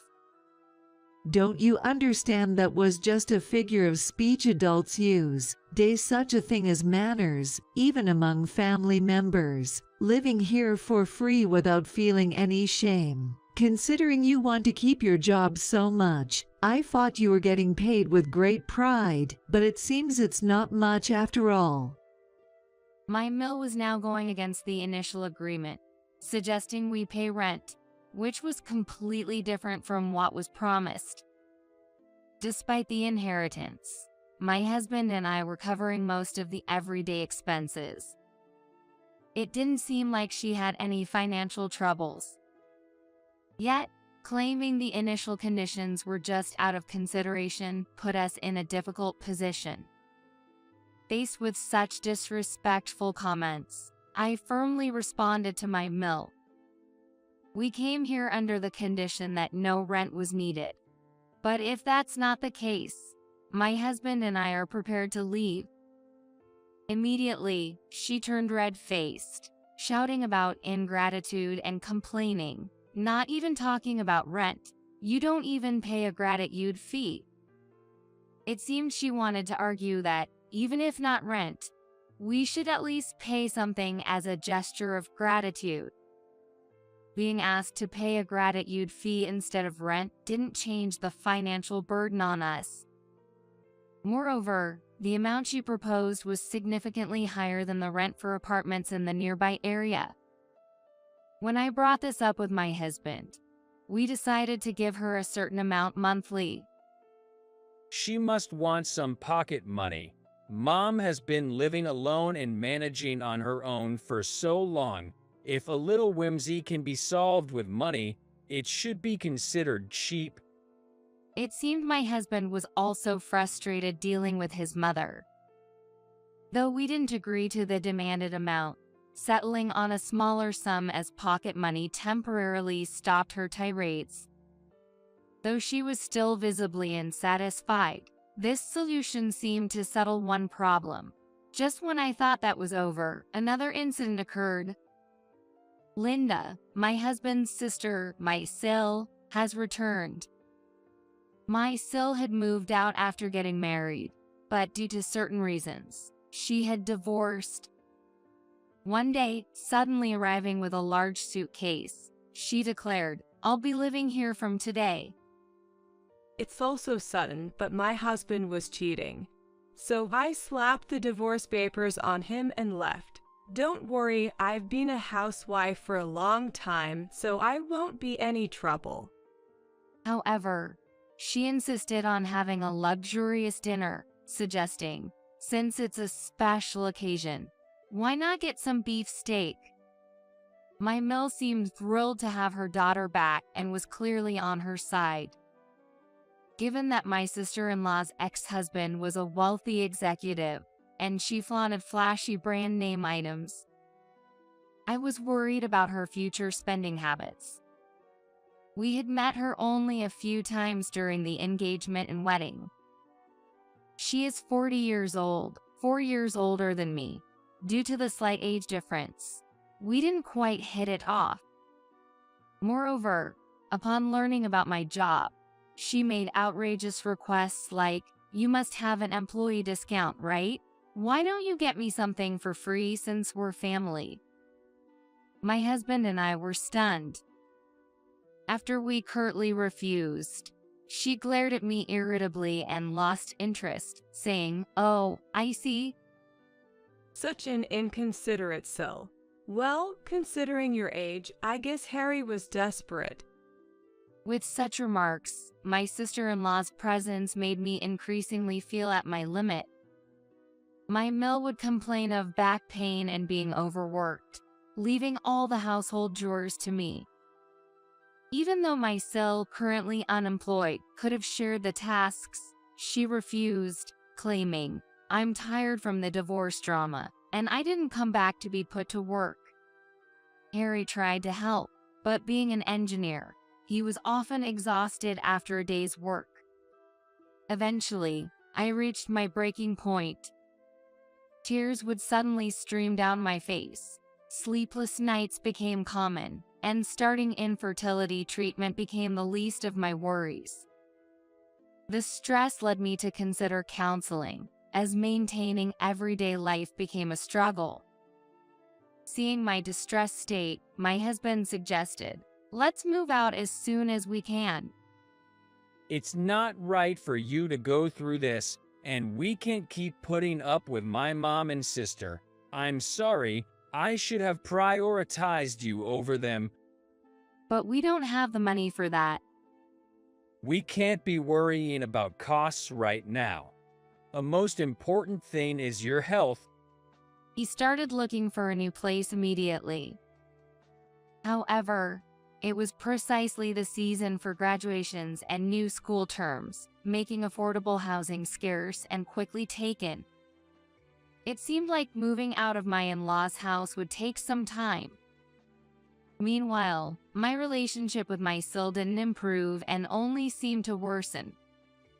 As a salesperson, I used somewhat expensive cosmetics and accessories to maintain a professional appearance. My SIL, being unemployed and short on funds, she seemed envious of my belongings. I started noticing items missing or moved. And when confronted, she would nonchalantly confess, "What's the big deal? I like this brand too. It should be okay to borrow a little." "These are my personal belongings. Please don't use them without asking." Don't make such a fuss over using a lipstick or borrowing a necklace for a day. We're family, so don't get so worked up. Mom, tell your deal she's being too possessive. Despite multiple warnings, she would bring my MIL into the argument, both ganging up on me with petty complaints. My MIL would sigh in exasperation and scold me, try to be more accommodating. Just because she's your SIL doesn't mean you have to make such a fuss. No improvement was in sight. I put my personal belongings in a locked box so they wouldn't be touched, but eventually she broke the key with a tool. Standing over the shattered remains of the small key, my patience finally snapped. No matter how many times I've pointed it out, nothing changes, and now even my keys are broken. I've had enough. If living together means not respecting each other's belongings, then we can't continue living together. I'm moving out. I declared this to the two of them and started hastily packing my belongings into a large bag. My MIL, furious, followed me around, yelling, "Think it over. You can't endure even that much." But realizing I was not listening, she started making a phone call somewhere. The call was to my family home, unbelievably. Whether my mom picked up the phone or not, I could hear her lodging a complaint. "What kind of upbringing have you given your daughter?" I couldn't catch how my mom responded, but soon after, I got a call. Was that call just now from your MIL, Harry's mom? She said something really odd. Emily, are you okay? Are things not going well with your MIL? My mom seemed to get more worried about what my MIL said, but she was furious when I explained the reason. She told me, "Come back home immediately." My husband, upon hearing about the situation later, also suggested, "Once we find a new place, I'll come to pick you up." Encouraged by this, I began to prepare in earnest and left my in-laws' house the next day. Needless to say, none of them came to see me off or tried to stop me. I planned to collect my belongings from my in-laws' house while commuting between my parents' home, my in-laws, and work. A few weeks later, as I was cleaning at my parents' house in the morning before my afternoon shift, the home phone rang. My mom checked and, with a puzzled look, picked up the receiver, saying, "It's your MIL." Watching my mom on the phone, she soon made a strange face and signaled to me. Apparently, my MIL was saying something odd on the phone. When she put it on speaker, a familiar loud voice, sounding quite pleased with herself, burst through. Life's going to be tough from now on, huh? Who would have thought she'd end up like that?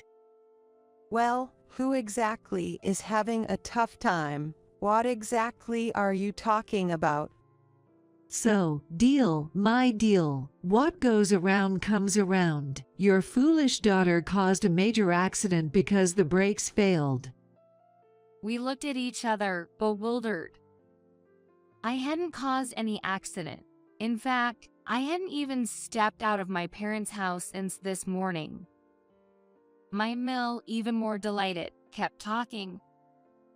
And to think she caused a major accident right before going to work. It's her own fault for not quitting. It's really strange, isn't it?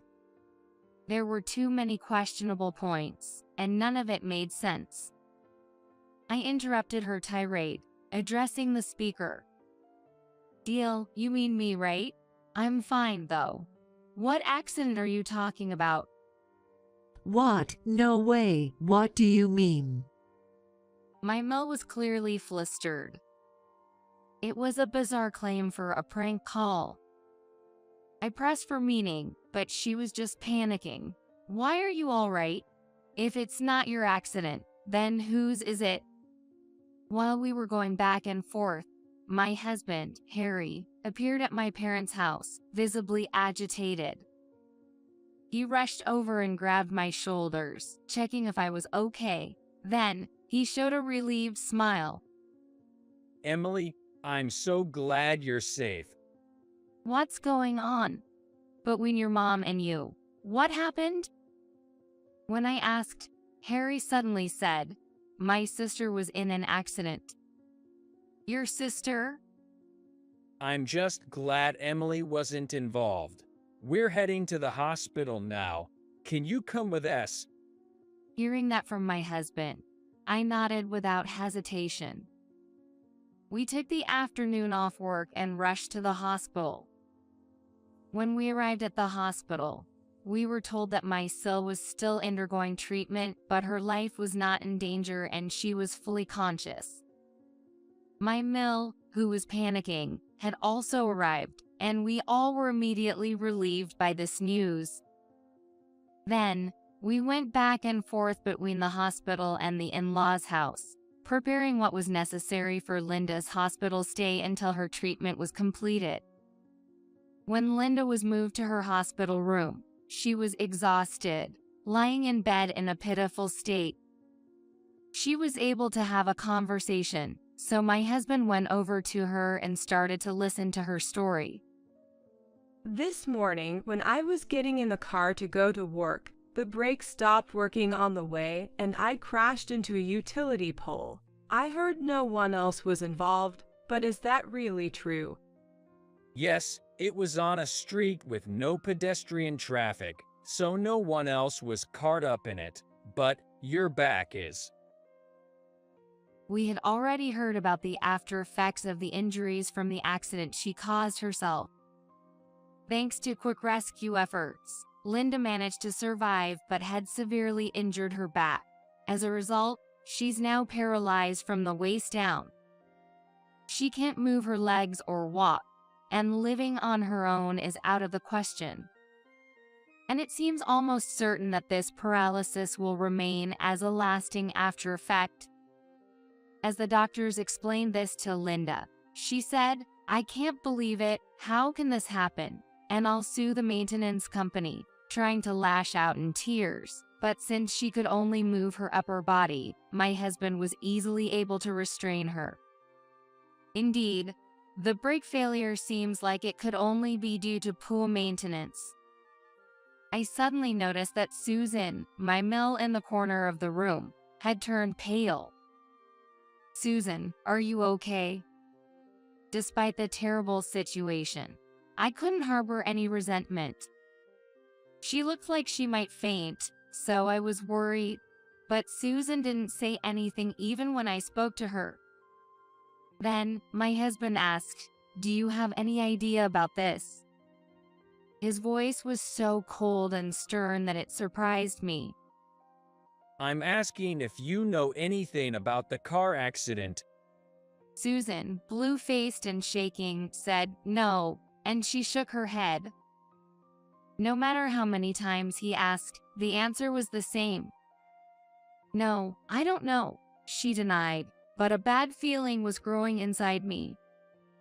My husband excused himself to Linda and checked her smartphone.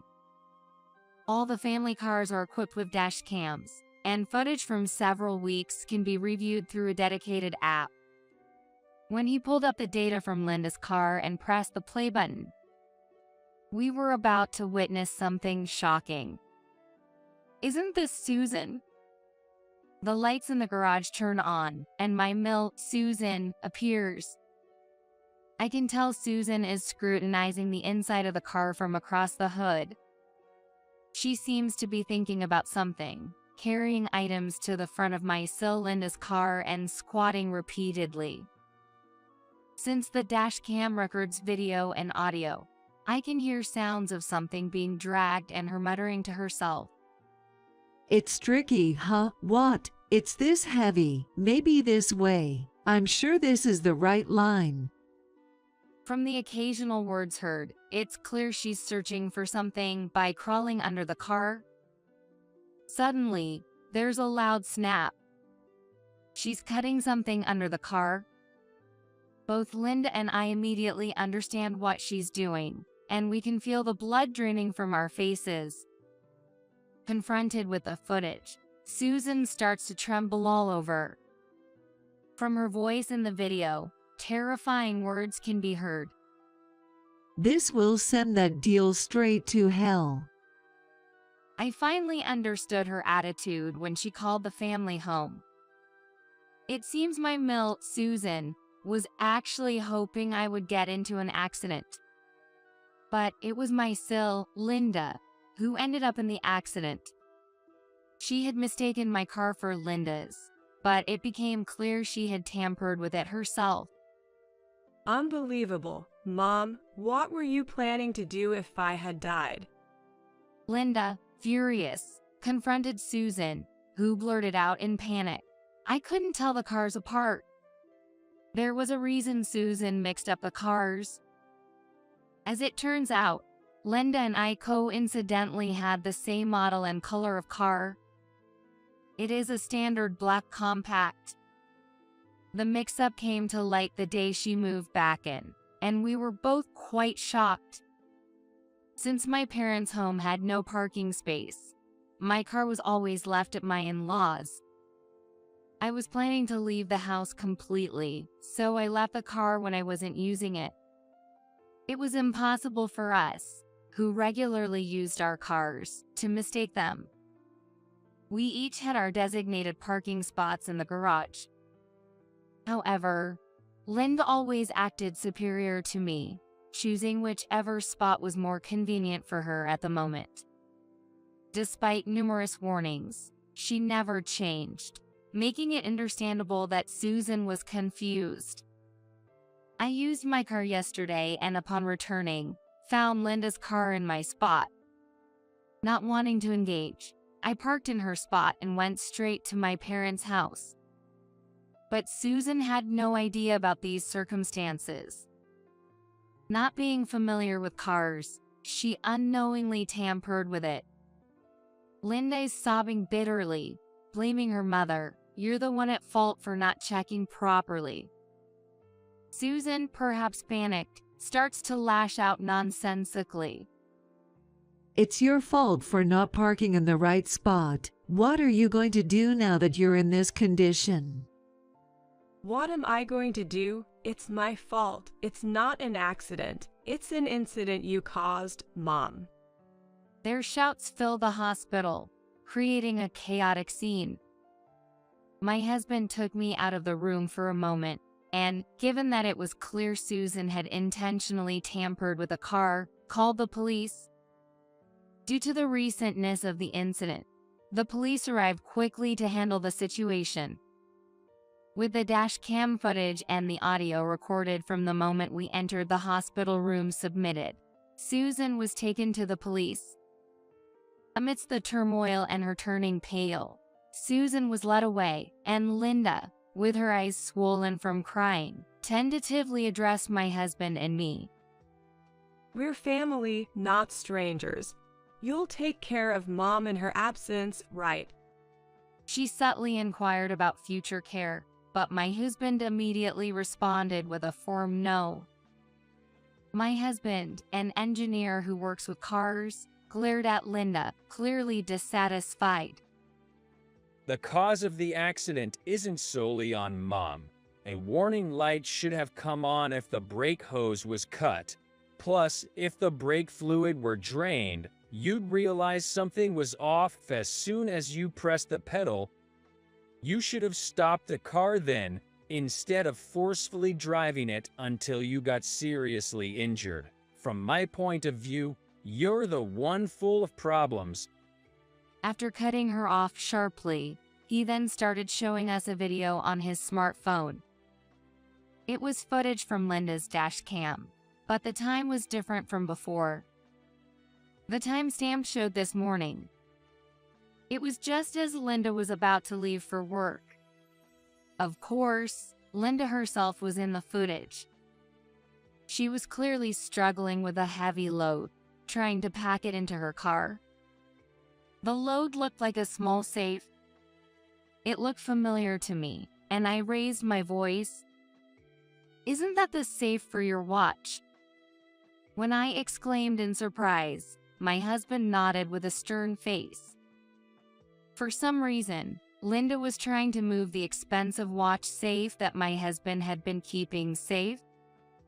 Acting suspiciously and in a hurry, she tried to drive out of the garage after loading the safe into the car without properly checking her surroundings or even fastening her seatbelt. This scene played out right before my eyes, and she looked as pale as my mill had earlier. When my husband demanded an explanation in no uncertain terms, Linda hesitantly started confessing to something outrageous. Initially, she had explained that she was just taking the car out for work, but it turned out she had planned to take the safe with the watch and sell everything. It seems she thought that even though she didn't have the key to the safe, breaking it would suffice. Right after starting the car, she noticed something off with the brakes, but in her rush to get away from the house quickly, she pressed the accelerator, which seems to have led to the accident. Linda cried and tried to explain, but my husband looked down on her disdainfully. I needed the money right away to pay back my ex-husband. I was just going to borrow a little bit. Linda had returned home after her divorce, but she had lied then as well. She said she divorced her husband and moved back to her parents' house because he cheated on her, but the truth was the exact opposite. The one who cheated was actually Linda herself. She was sued for damages, lost all her savings, and couldn't afford to live on her own, so she had no choice but to flee back to her parents' house. She didn't want to share the embarrassing story of owing alimony, so to save face, she made her ex-husband out to be the bad guy. Since she's not working after moving back, she's losing sight of how to pay off the unpaid alimony. So, she was getting by selling off expensive items from the house without permission. But there's a limit to everything. Eventually, she set her sights on Harry's luxury watch, leading to this debacle. Thinking about the alimony stresses me out, but I felt better while bossing around Emily with Mom. That's why I did such a horrible thing. I'm going to change, I promise. Please don't give up on me. She started saying this in a soft voice as if she was despairing about her future. But when she saw the unimpressed look in my husband's eyes and mine, she seemed to realize she was at a disadvantage. Suddenly, her demeanor changed, and she started shouting, "Don't run away. Support and take care of me," as if her earlier proclamation of change was forgotten. Given her past behavior, such demands were bound to fall on deaf ears. There's still alimony left to pay. I took that accident for you. ungrateful wretch, ruining someone's life. You guys should pay the money instead. My husband and I listened in silence, but as she grew tired, her panting became more and more incoherent. She made such a commotion that several nurses rushed in, prompting my husband and me to leave the room. We nodded to each other, agreeing, never come back. Later, the police conducted inquiries, asking if anyone besides my husband was knowledgeable about cars. What my mill did was nothing short of criminal, and her arrest was inevitable. However, it was still unclear how someone who neither drove nor had any knowledge about cars could come up with the idea to cut the brake hose, let alone how she prepared the tools for it. But neither my husband nor I could think of anyone who fit the bill. A few days later, the investigation revealed a surprising truth. It turned out my mill had been paying a significant amount of money to a young man she met before we got married. The man was a notorious figure who targeted older women, pretending to date them to swindle money. My mill, cutting into her inheritance and living expenses from my fill, poured money into dates with this man. As her savings dwindled and life became harder, she proposed moving in with us, hoping to be supported. Unsatisfied with just that, she attempted to collect money under the guise of rent or gratuity. However, after we repeatedly refused to pay, claiming it was not part of our agreement, she desperately turned to the man for advice. That's when he suggested something dreadful. If your deal dies, your son, being her husband, would get the insurance money. With that, we could live it up in fancy hotels and have fun every day. My mill had long been under the young man's influence and, egged on by him, bought the specified tools and carried out his plan. However, the car tampered with was actually the sister-in-law's, leading to this tragedy. The identity of the young man was also uncovered. Though interrogated, he denied everything, saying, "We talked, but it was all jokes, and I didn't tell her what to buy or give any instructions." He also repeated that while he did go on date-like outings with my mill, there was no romantic relationship. She was merely a source of money for him. I wasn't serious, so I wouldn't incite criminal behavior, he claimed. However, the police, suspecting otherwise, discovered evidence that a plan to steal my insurance money from my husband was seriously contemplated. Additionally, the man's other crimes, including extortion against other women, were uncovered. Thus, both he and my mill were arrested. After the trial, the mill received a prison sentence. Lindy apparently contacted her ex-husband to get him to take care of her, but he had already started a new life and hated her, so the conversation ended with him telling her to pay alimony quickly. Linda, who has a rough and selfish personality, started using helpers from welfare services. No matter how much she was warned, she was constantly turned away from private services because she treated the helpers in charge as if they were little servants. And finally, she had no time to choose people. Ultimately, she was assigned a calm helper who would not tolerate her unreasonable demands. Despite her frequent requests for someone warm, with human kindness, no one willing to replace the efficient but cold helper appeared. The assignment became permanent. My life also saw changes. This incident had greatly worried my parents, so I requested a transfer to a location closer to my home. The request was approved, and I happily started working near my family. Feeling uncomfortable living near his in-laws' town, my husband successfully found a new job and we decided to move closer to my parents' home. It's a fresh start for us in a new place, but he's always considerate, saying he wants to make up for the trouble caused and always tries his best. The watch that was stolen by Linda was held by the police for the investigation but was eventually returned to him. Due to the impact of the accident, the safe it was stored in was damaged. Some of the watches inside were broken, but my husband said, "Let's make these a keepsake for the whole family," as he decided to cut ties with his family. Both of us have started to get used to the new environment. Now, we are in the process of choosing a hospital to start the fertility treatments we had originally planned for. Don't you dare come back here. You failure. For over 20 years, I thought I had been devoted to John. Yet, this is how John really felt about me. I wasn't leeching off him. I was just devoted to him. But now, I'm at a loss for words. As I felt all strength leave my body, John continued. Ryan's a working adult now, so you have no reason to depend on me, right? But, Quiet, I don't want to hear your excuses. John raised his voice. Oh no, it's hopeless. My feelings didn't reach him. At that moment, I felt something snap inside me.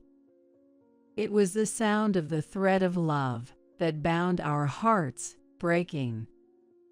Simultaneously, my feelings for John began to fade. We were married just a moment ago, but now I feel as if he were a stranger to me. John was just using me from the start. He never loved me.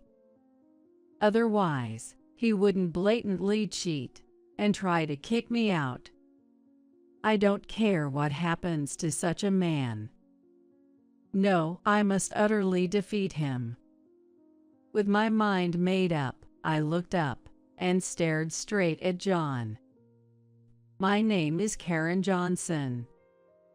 I'm a 50-year-old housewife, married to John for 25 years.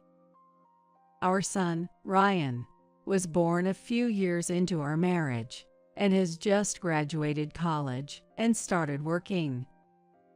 With parenting duties winding down, I was looking forward to pursuing my interests. That's what I'm thinking now. But there's just one problem. My relationship with John. John is far from a good husband or father. In fact, it's hard to find anything good about him. He cheats, and he doesn't even provide a proper salary. Please, can you at least contribute to the household expenses? Huh? Don't get cheeky with me when you're living off my earnings. John always retorts like this. Maybe it really is hopeless. Maybe divorce is the only option. I've been thinking about it a lot lately. But I can't just suggest divorce easily. My Phil, Bob, who is unwell and hospitalized, asked me to look after John.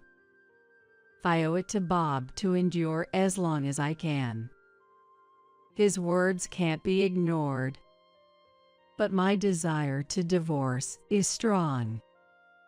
Torn between these conflicting feelings, I find myself reminiscing about the happier times before our marriage. The turning point that led to such happiness before my marriage was actually due to a misfortune that struck my father.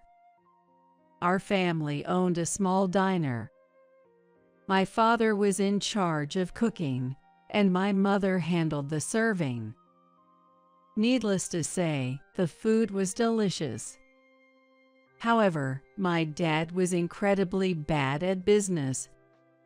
He started the diner with a desire to feed customers delicious food to their heart's content.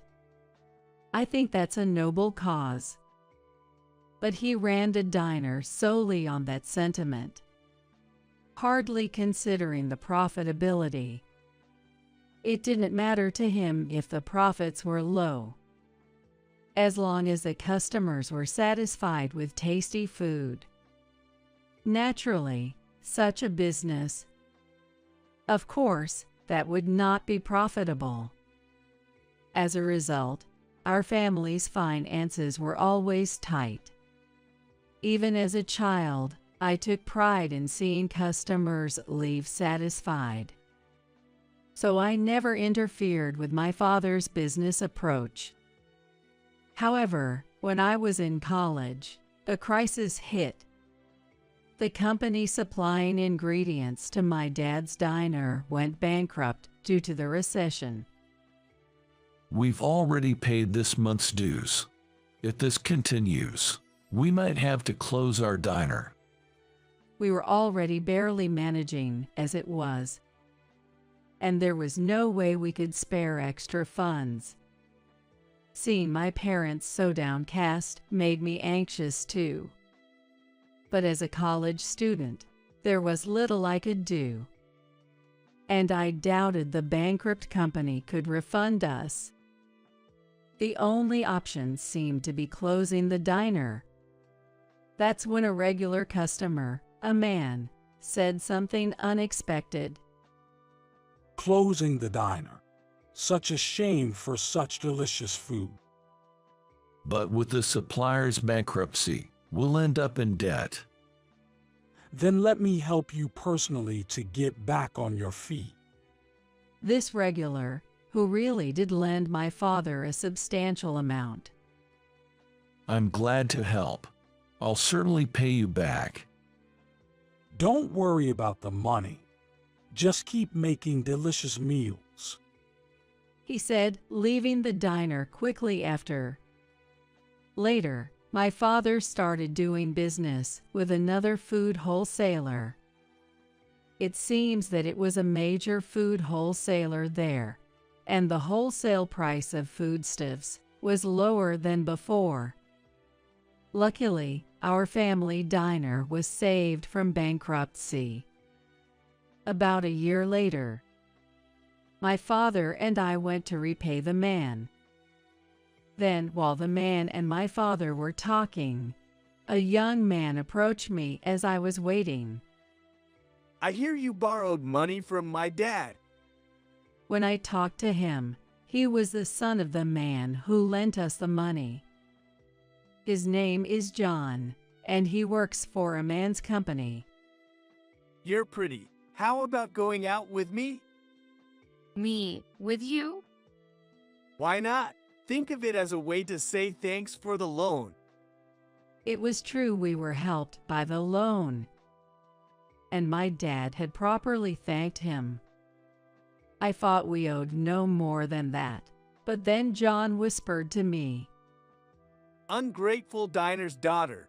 I could spread that around, you know. That's... I couldn't retort. Even if he did spread rumors, it wouldn't affect me much. But it could trouble my father.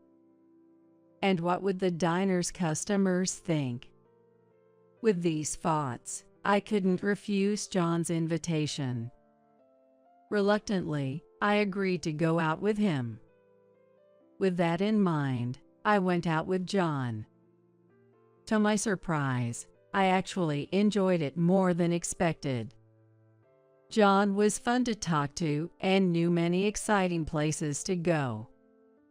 He chose the places we went to with great taste. And I started to think maybe he wasn't such a bad guy after all. That's where my luck ran out. I was quickly wrapped around John's finger.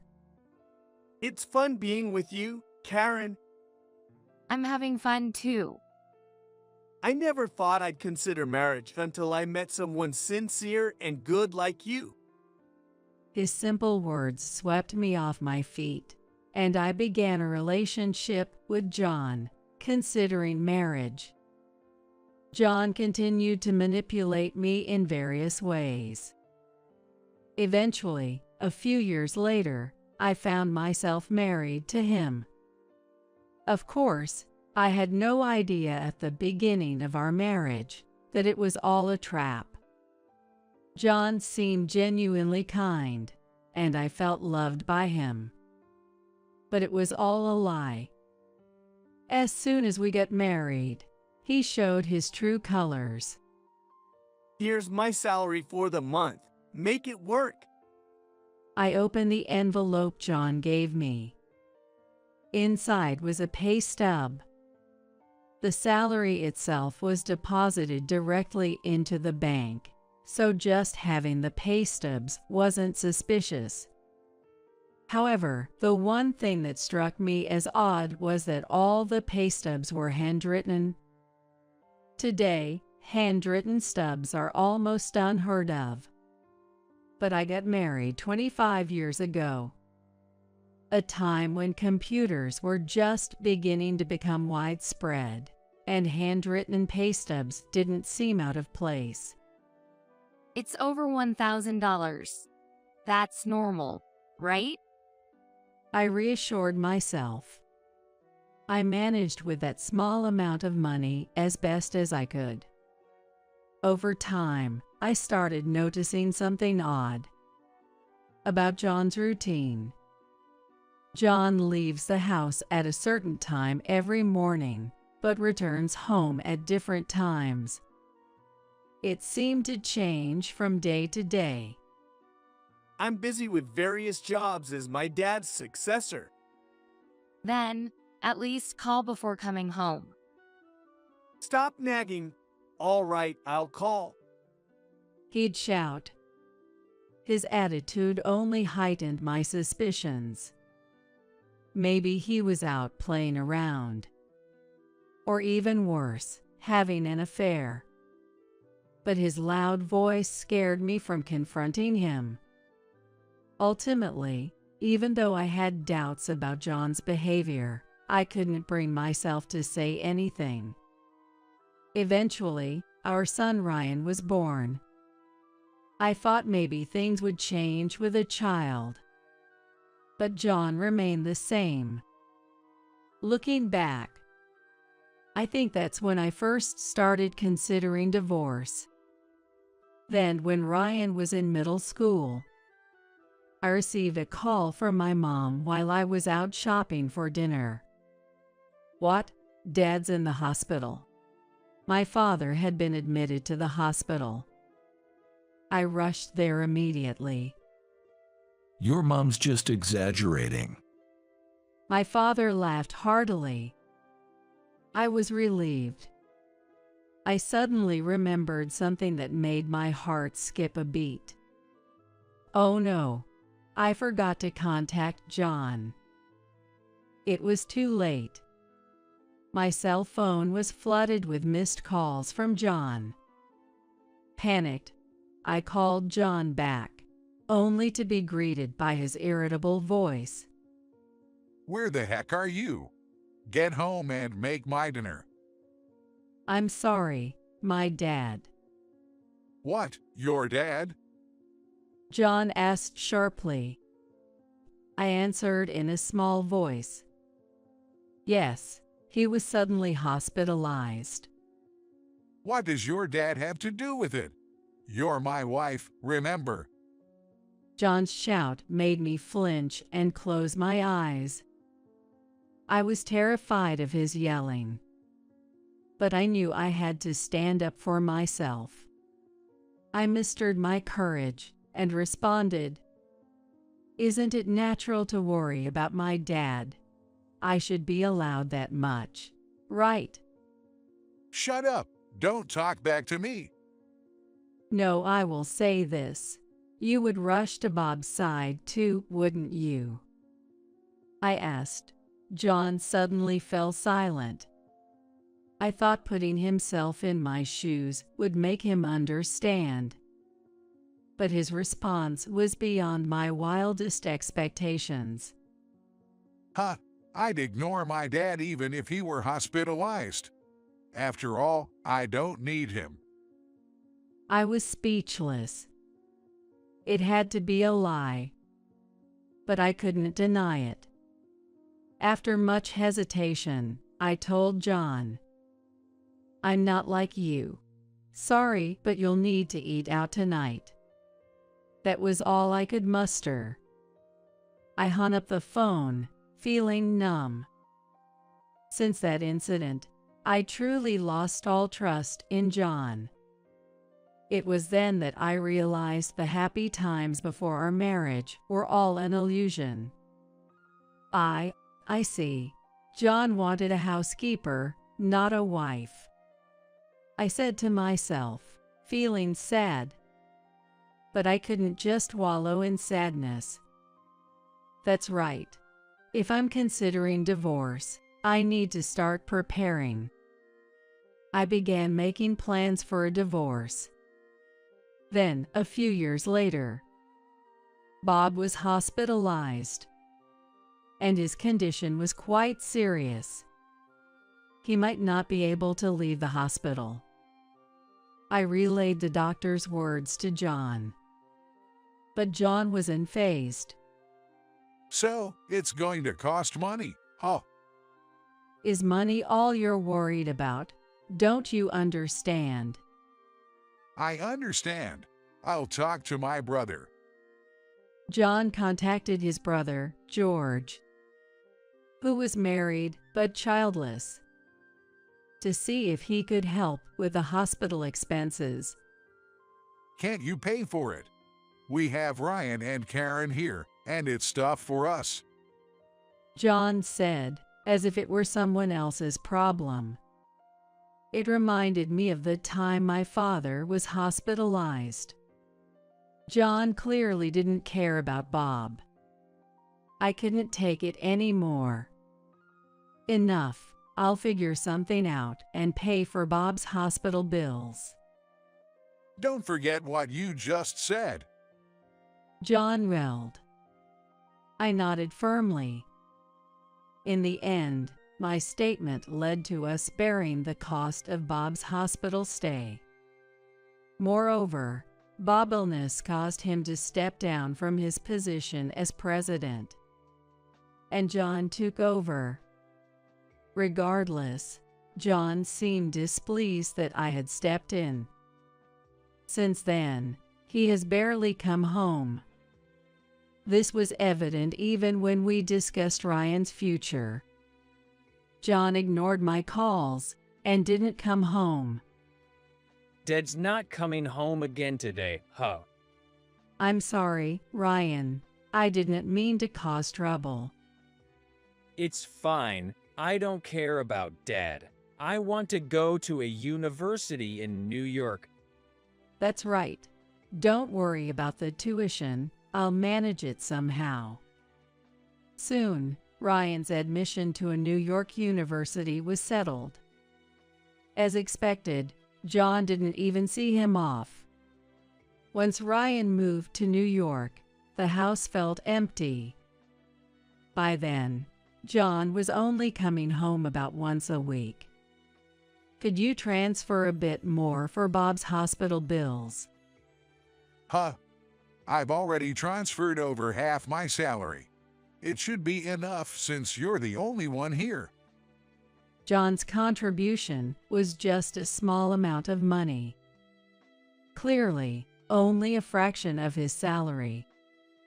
His claim of transferring over half was undoubtedly a lie. I knew this, but I didn't have the energy to argue. Years passed, and I received news of Ryan getting a job. Now that Ryan has a job, it might be time to talk about divorce. I had prepared for this over the years. The only thing left was timing. When and where should I bring it up to avoid conflict? These thoughts consumed my mind. It's not really about avoiding conflict, is it? I laughed bitterly at myself. One day, after visiting Bob in the hospital, after chatting with Bob and returning home as usual, I was startled when I was about to open the front door. I didn't know why, but the front door was unlocked. Was it a burglar? I peeked inside cautiously.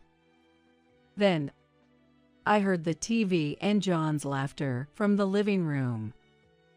Relieved that John was home, I entered the living room. John was laughing loudly while watching TV. "You're home." Yeah, just thought I'd tidy up the house a bit. Tidy up. I looked around as John suggested. Upon closer inspection, some items in the room were missing. Huh? It looks like some things are missing. Yeah, I threw them away. Your stuff. Threw away my stuff. Shocked, I rushed to my room. It was empty. My computer, TV, even my favorite mug, are all gone. Even the bed, everything was missing. What is this? I threw them out because they're no longer needed. Not needed. What am I supposed to do now? As I raised my voice, John frowned, looked away, and sighed. How should I put it? I'm tired of supporting you. What is that supposed to mean? I am your wife, I retorted, and John got irritated. He suddenly raised his voice. Do I have to spell it out? Don't leech off me anymore, you failure. For over 20 years, I thought I had been devoted to John. But this is how he really felt about me. I wasn't leeching off him. I was just devoted to him. Words failed me as my strength drained away, and John continued. Ryan's a working adult now, so you have no reason to depend on me, right?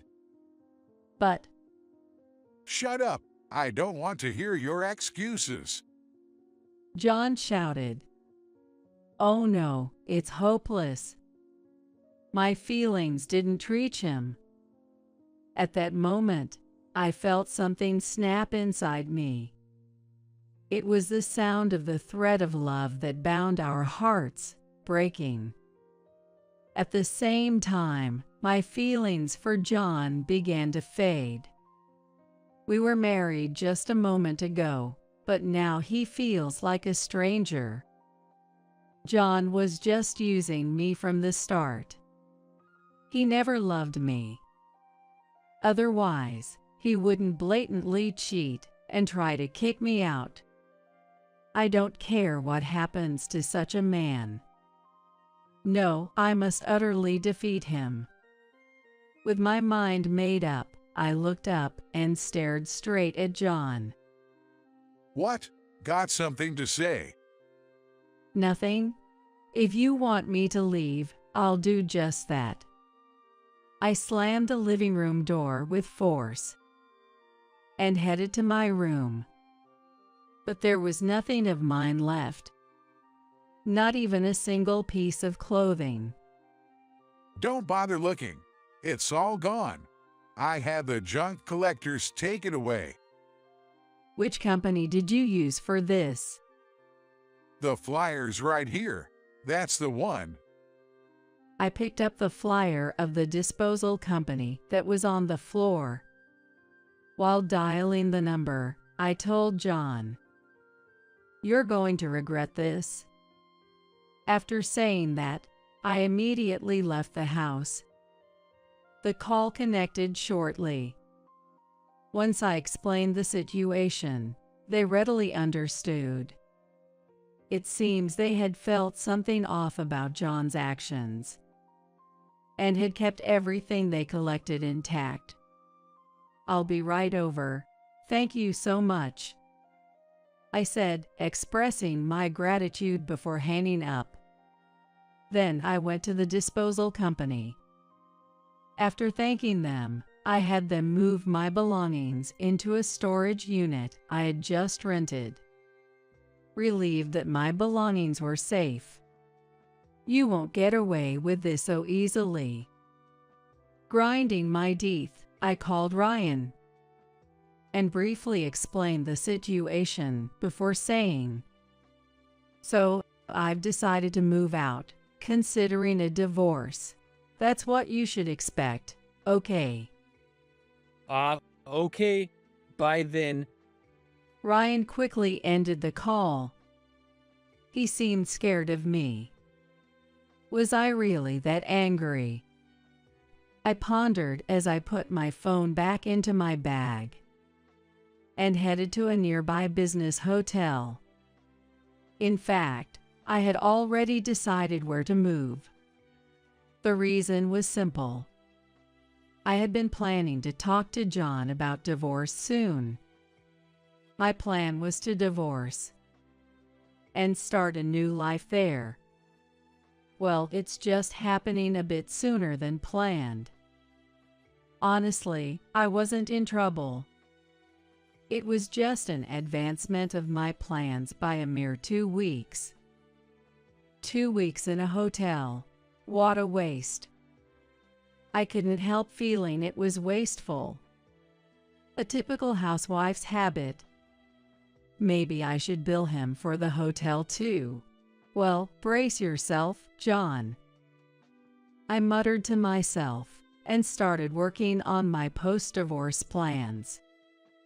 After about 10 days living in the business hotel, John called me during lunch. As soon as I answered, he raised his voice. You stole my money. What are you talking about? Don't play dumb. It's about my dad's hospital bills. The hospital just called asking for payment. Bob, that is what it is, I thought, sighing in response. That. Just pay it yourself. I'm not involved anymore since you kicked me out. I've been transferring living expenses to you. You're supposed to pay for that. Sure, but isn't the bank book for that account with you now?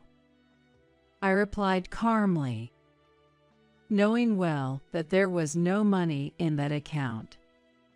I couldn't help but grin.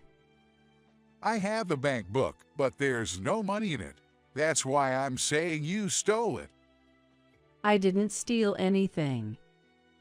Don't lie. Who else could use it? He never thought the amount he transferred was too little, did he? I replied, exasperated. The money was always too little from the start. If there's no money for the hospital bills, why don't you use your allowance? My allowance. John started to panic, clearly thinking I was unaware. Since the beginning of our marriage, John had been giving me handwritten salary slips to hide the fact that he was skimming off a portion of his salary. In other words, the money he skimmed became his allowance. I asked Bob once, "How much is John's salary? You know?" So, that's... He seemed puzzled, but he told me. So I knew you were skimming money. When I told him this, John fell silent. A long silence followed. So long I wondered if the call had dropped. Then suddenly, John raised his voice. What's wrong with me using the money I earned? It's your fault for using up all the money I gave you. Okay. And then? I want a divorce. I'll demand alimony. You need to pay back the money you used. John's words made me grin inwardly. I had him right where I wanted him. He couldn't back out now. I replied with a smile. Oh, thank you. I wanted a divorce too. come over to my place for the divorce discussions. What? No. But, I mean, You want a divorce, right? I've prepared evidence of your infidelity, and I'm waiting. Though I couldn't see him, I could tell John was taken aback by his faltering voice. evidence of infidelity. What are you talking about? Don't play dumb. I have photographic evidence. Photographic evidence. I could imagine John's flustered expression. Holding back laughter, I continued. Well, I'll give you the address, and let's meet next Sunday to discuss it in detail. After giving him a certain address unilaterally, I quickly hung up. I've successfully pushed for a divorce. Now, if only I can make him apologize. It was going to be tough, but I was ready. On the agreed Sunday, I arrived at the meeting place before the scheduled time. He should be arriving soon. Looking around, I spotted John in the corner of my eye. Over here. I waved and called out. John looked up, startled. What? This place? Yes, I gave you the address, remember? But, this place? Whose mansion is this?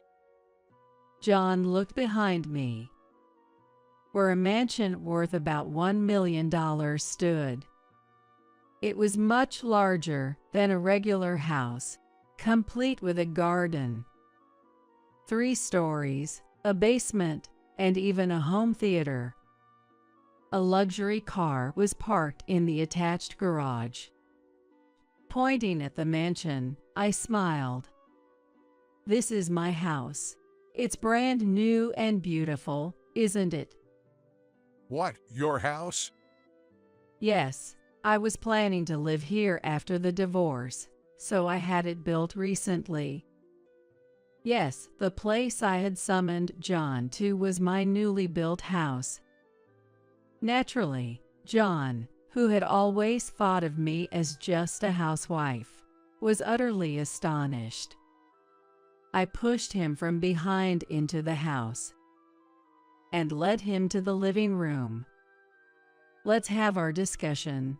This is my lawyer. I introduced my lawyer, who was waiting inside.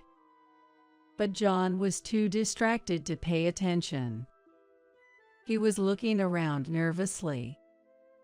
He seemed concerned about his surroundings, constantly looking around, not even glancing at the evidence of his infidelity on the table or responding to me. It was hardly a conversation. Eventually, John asked in a low voice, How did you afford this house? Is that what's bothering you? I mused, answering nonetheless. I just bought it normally. Liar. How can a housewife afford this? To buy a $1 million house, one would typically need an income of around $150,000 per year. But I had that kind of income. So I calmly replied, I earn that much. Got a problem with that? No. But, how? I was helping a friend with her company, and before I knew it, things ended up like this. Maybe. The story goes back a few years. When my father was hospitalized and we had a dispute, I decided to divorce. I started preparing for it, first by looking for a job. After the divorce, I needed a job to live. So I looked for a job that would allow me to live independently. But good jobs aren't easy to find. So I consulted my close friend, Susan. Why don't you help me with my work? Your work? What do you do? Land-based aquaculture. Land-based aquaculture is a method where pools are artificially created for farming fish. Though there are drawbacks, it's eco-friendly as it prevents ocean pollution. Susan's father started it, and now she is running it. So, I started working there. John asked tentatively. After I started helping, the business suddenly began to do well. My role was mainly negotiation and administrative work. Susan said I was a huge help, and I was promoted to an executive position. It was all coincidental, but luck is part of skill, I believe. Hearing my story, John slumped in defeat, but then suddenly looked up. Okay, let's forget the divorce. How about we start over? Despite his words, I replied with a cold gaze. What? Can you say that in your sleep? No, I'm serious. I really want to start over with you. John pleaded passionately, but I knew he was just blinded by my money. So I replied with raised eyebrows. I refuse to be with someone who cheats, and someone who neglects their father, too. No, about my dad. Enough. You might not know, but I was the one paying for Bob's hospital bills. The money John gave me was really a pittance. After paying for groceries, utilities, and other miscellaneous expenses, there was never anything left. That's all he ever gave me, let alone enough to cover Bob's hospital bills. Initially, I managed somehow, but after starting my job, I covered the bills with my salary. Despite that, you never listened to me, nor did you visit Bob. That's... I can't trust someone like that. As I raised my voice, John looked deflated. The lawyer then discussed the alimony with him. John couldn't say anything, and just nodded until the end. Eventually, encouraged by the lawyer, John signed the divorce papers. The alimony was set at $30,000. Now that the divorce is finalized, you'll be paying for Bob's hospital bills from now on, I said as John nodded, seemingly unhappy, but not objecting. I felt relieved.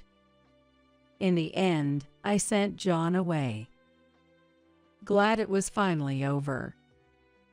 The only regret was that I couldn't get an apology from him. But I had one last move. With that, I was sure John would apologize. Thinking about it made me smile unintentionally. A few days later, on my way back from the office, someone called out from behind. Hey, Karen. I turned around to find John standing there. Don't be so familiar. We're divorced now. Shut up. What did you do? John looked at me, his face red with anger. I realized then. The talk must have happened at the company.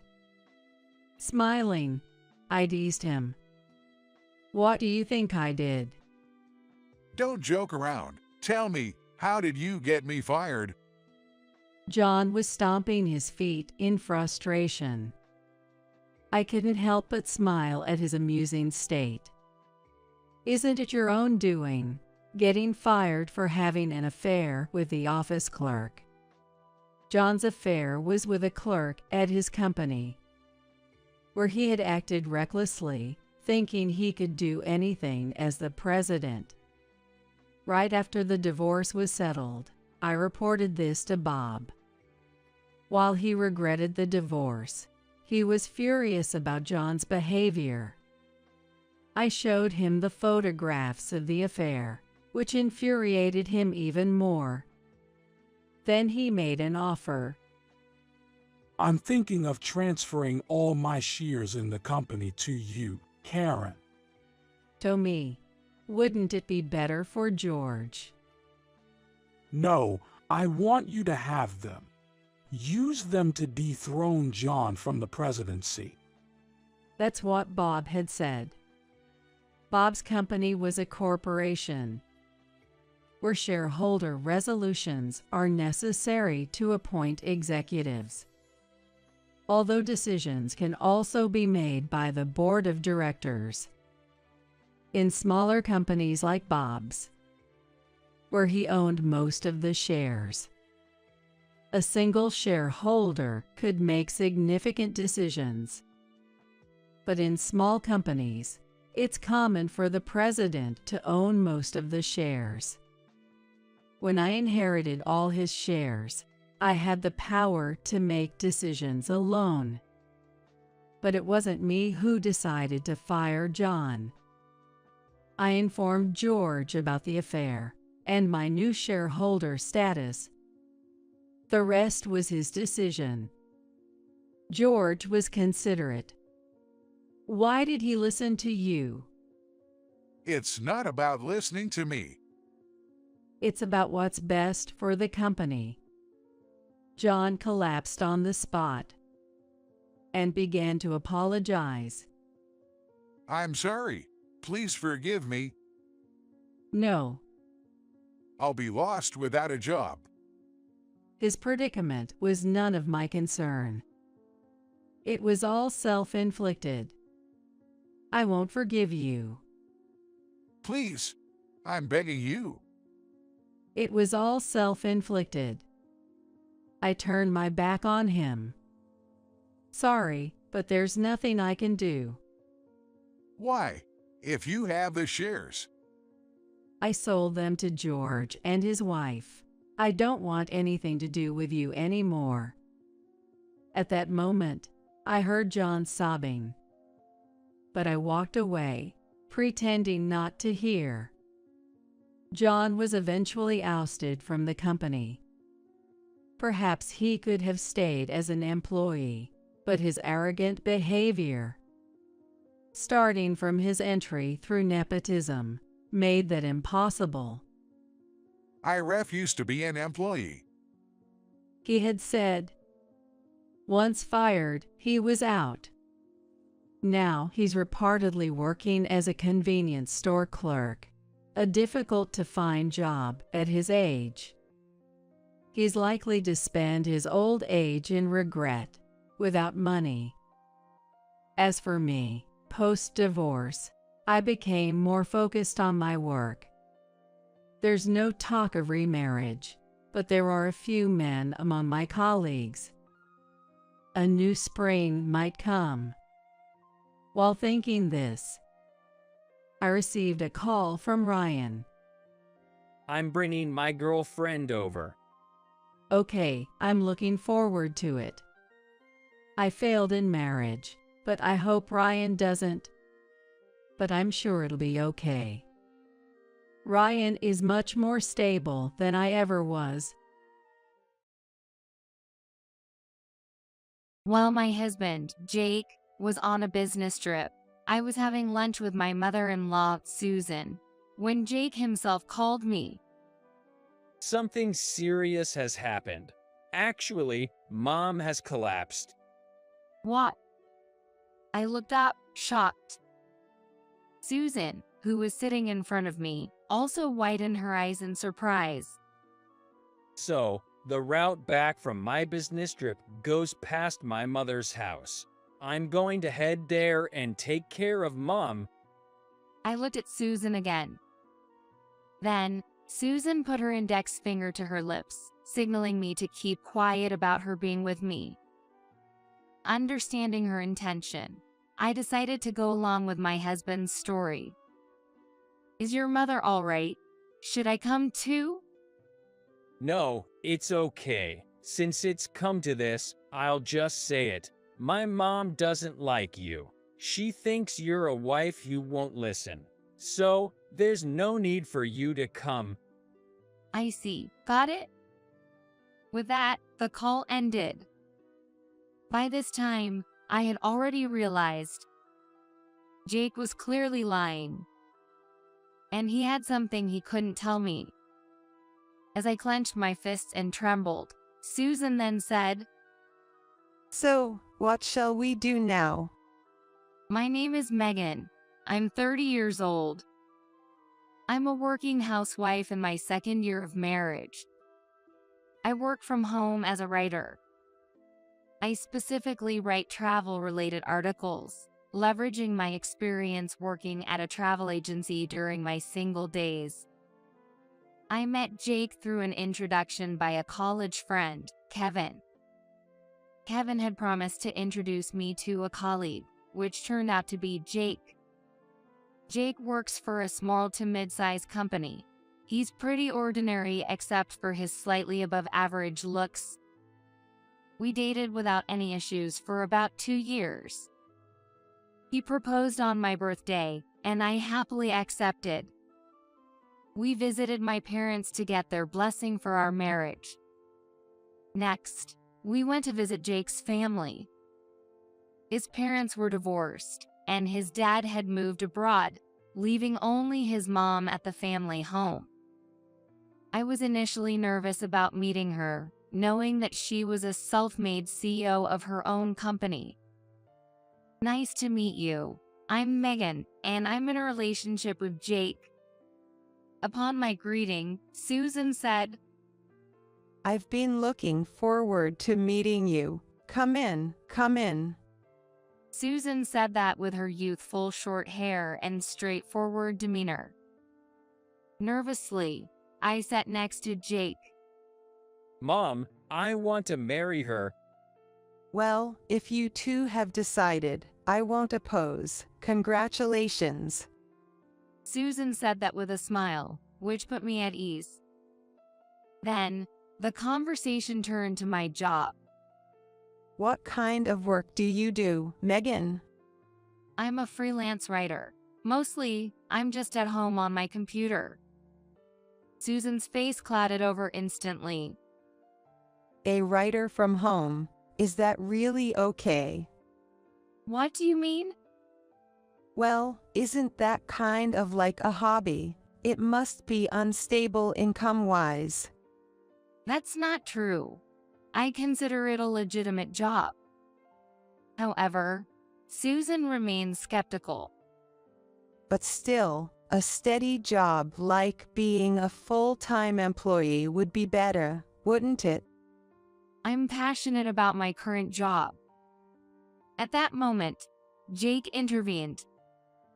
Let's just leave it at that, okay? The situation smoothed over, but Susan still frowned. While she didn't oppose our marriage, she never really understood my job.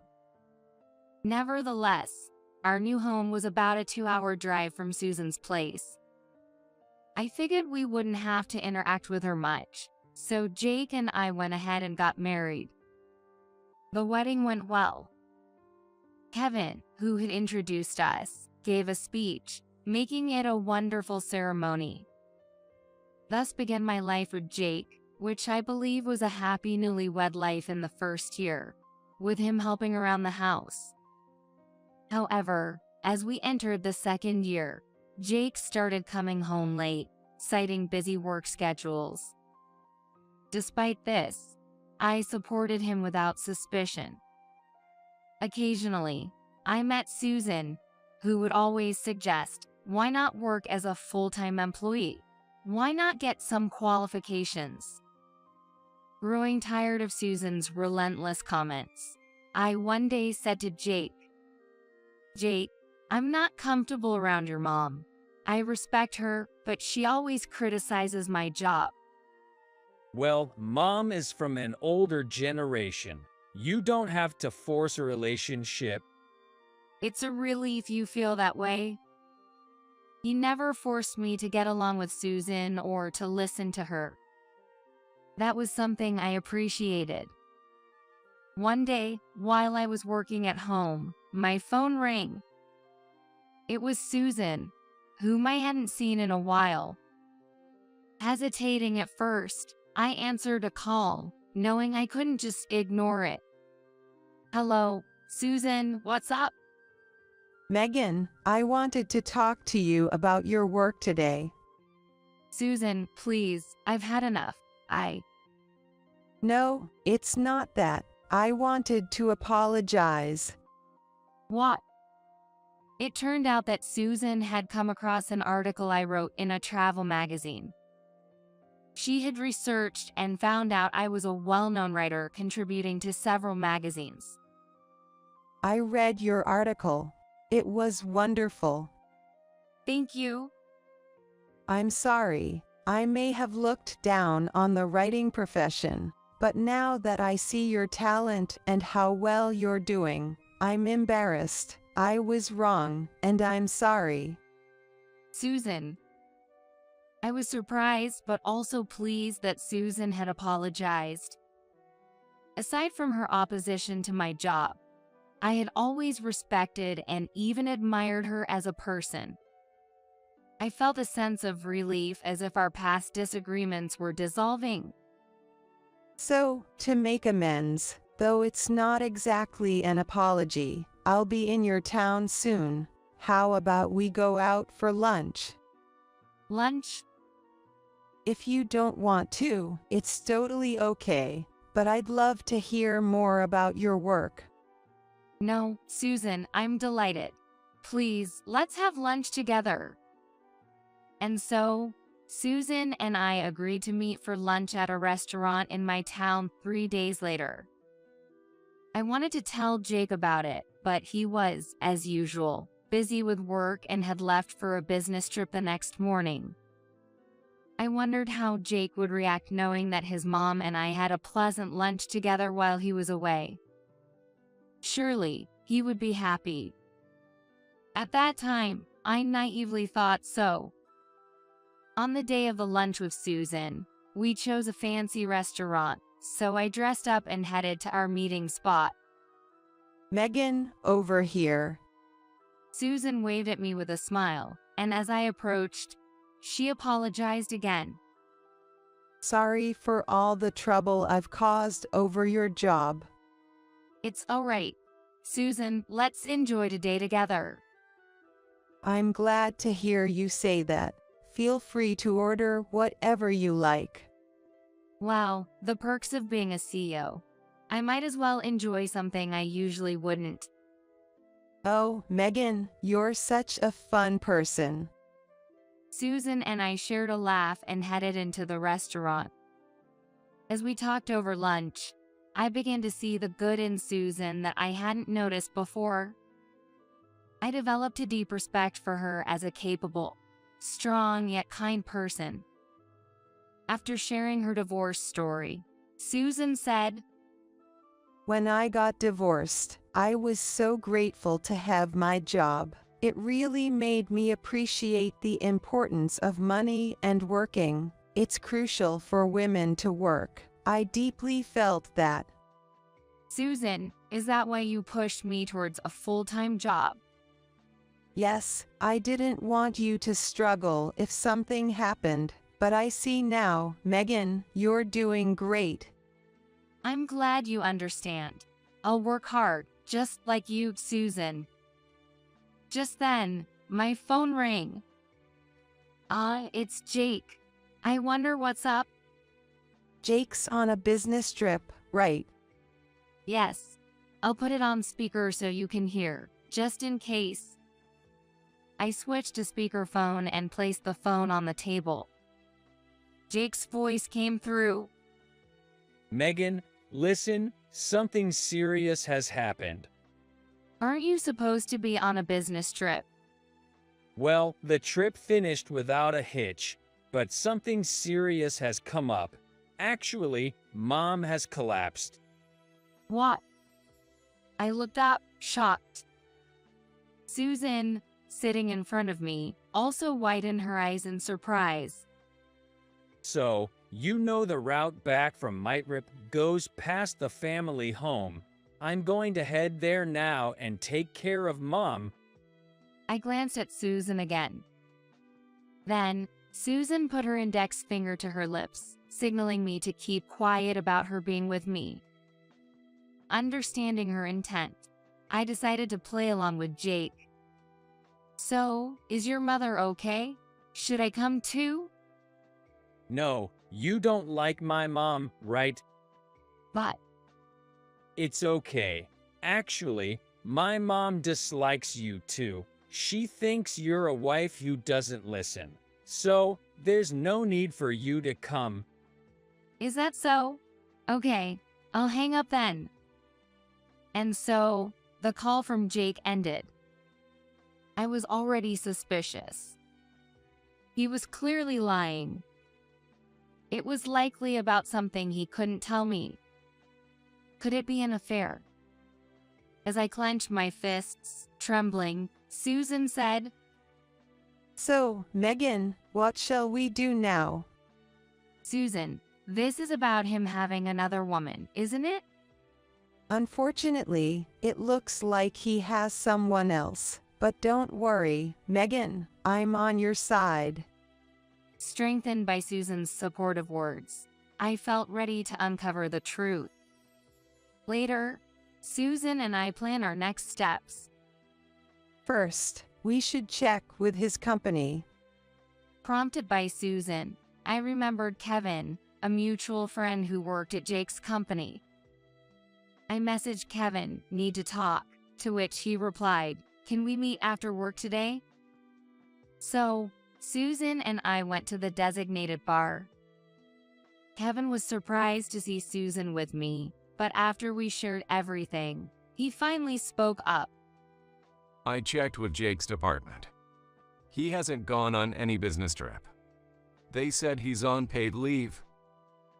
Of course, he was lying all along.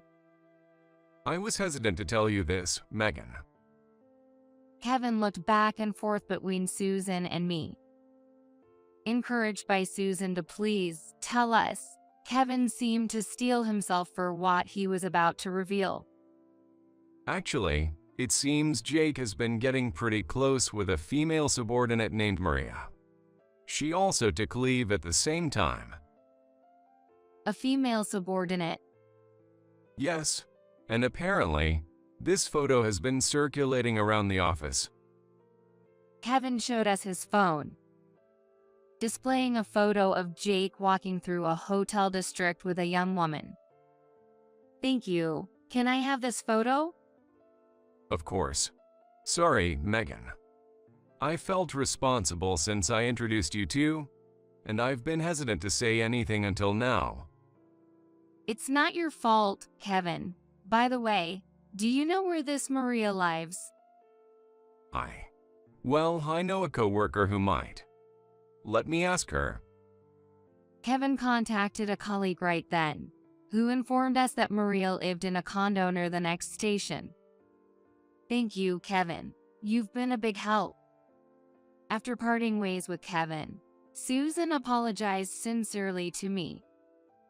Megan, I'm truly sorry for my son's actions. It's okay, Susan. It's not your fault. I'll confront him with this evidence, and I'll make sure that woman takes responsibility too. Wait, Megan, this photo alone might be dismissed as them just walking together. We need more concrete evidence. Leave it to me. After saying that, Susan called a nearby detective agency. Incredibly, Susan offered to pay for them to secure decisive evidence. This agency was renowned for conducting investigations at an exceptionally fast pace. Megan, try to find out when he'll be back. Okay, he just messaged me. He'll be back the day after tomorrow.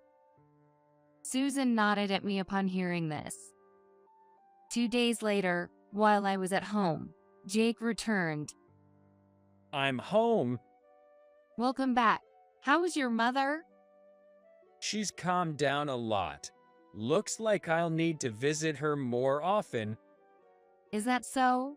That must be tough. She said she feels lonely and wants me by her side. As Jake said this, the door to the next room burst open. Who's feeling lonely and wants you by their side? What, Mom? Jake nearly collapsed in shock. Susan and I approached him together. What's this? Why is Mom here? I thought you two weren't getting along.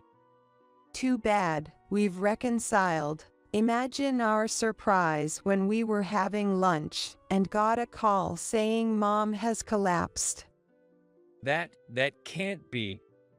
Jake was at a loss for words as I confronted him. What have you been doing these last few days, and with whom? Jake turned pale and remained silent. Seeing no progress, I finally said, "Your business trip was a lie, wasn't it? It was actually a romantic getaway with Maria, right?" What? No, who's Maria? Jake denied everything, so I showed him the photo Kevin had given me of them in the hotel district. As expected, Jake responded with something like this. This was just after a drinking party. We just happened to walk by. She's just a subordinate, nothing more. Oh really? Then what's this? I showed him another photo. The photo clearly showed Jake coming out of Maria's house and kissing her at the doorstep. What is this? Pretending to be on a business trip, you went on a romantic getaway and couldn't stay away from your mistress, lying to me and hanging around at her place. This photo was obtained by your mother hiring a detective agency. Mom did. I can't believe it. Jake looked at Susan in disbelief, and suddenly, Susan slapped him hard. You idiot son, having such a good wife and doing something like this. Have you forgotten what caused your father and I to divorce? It was your father's affair, wasn't it? It's shameful that you only inherited that trait. Mom. I once talked about handing over my company to you. Remember, forget it. That's not all. Be prepared because I'm disowning you. That can't be. Realizing he had no way out, Jake knelt down before me. Megan, it was just a moment of weakness. Please forgive me. I promise to be a better husband from now on. That's when I firmly told him off. Don't be ridiculous. You lied and betrayed me, and now you expect me to forgive you just like that. We're getting a divorce, and I'll be taking a fair settlement for your affair. Eck. Jake was left speechless, groaning in despair, as Susan kicked him out of the house. The divorce between Jake and me was finalized later. Susan arranged for a lawyer, and I received a generous settlement, more than the standard amount for the divorce. I also demanded compensation from Maria, Jake's mistress. The affair and subsequent troubles led to Jake and Maria's breakup. Later, Susan generously gave me a large sum of money as compensation. She was relentless. It turned out that Jake's employment was through Susan's connections, and she told his company's president to fire him for his misconduct and disturbing company order by getting involved with a subordinate. Jake was dismissed from his job. With his savings depleted by the divorce settlement and disowned by Susan, Jake is now living in a rundown apartment, working as a day laborer without distinction between day and night. Even knowing this, I feel no sympathy. Serves him right, is all I think. As for me, I moved with the settlement money and continued my work as a writer. Susan and I now address each other by our nickname, Meg and Sizzy, and sometimes travel together. There seems to be much more I can learn from her. I cherish the supportive relationship with Susan and aim to live my life positively moving forward.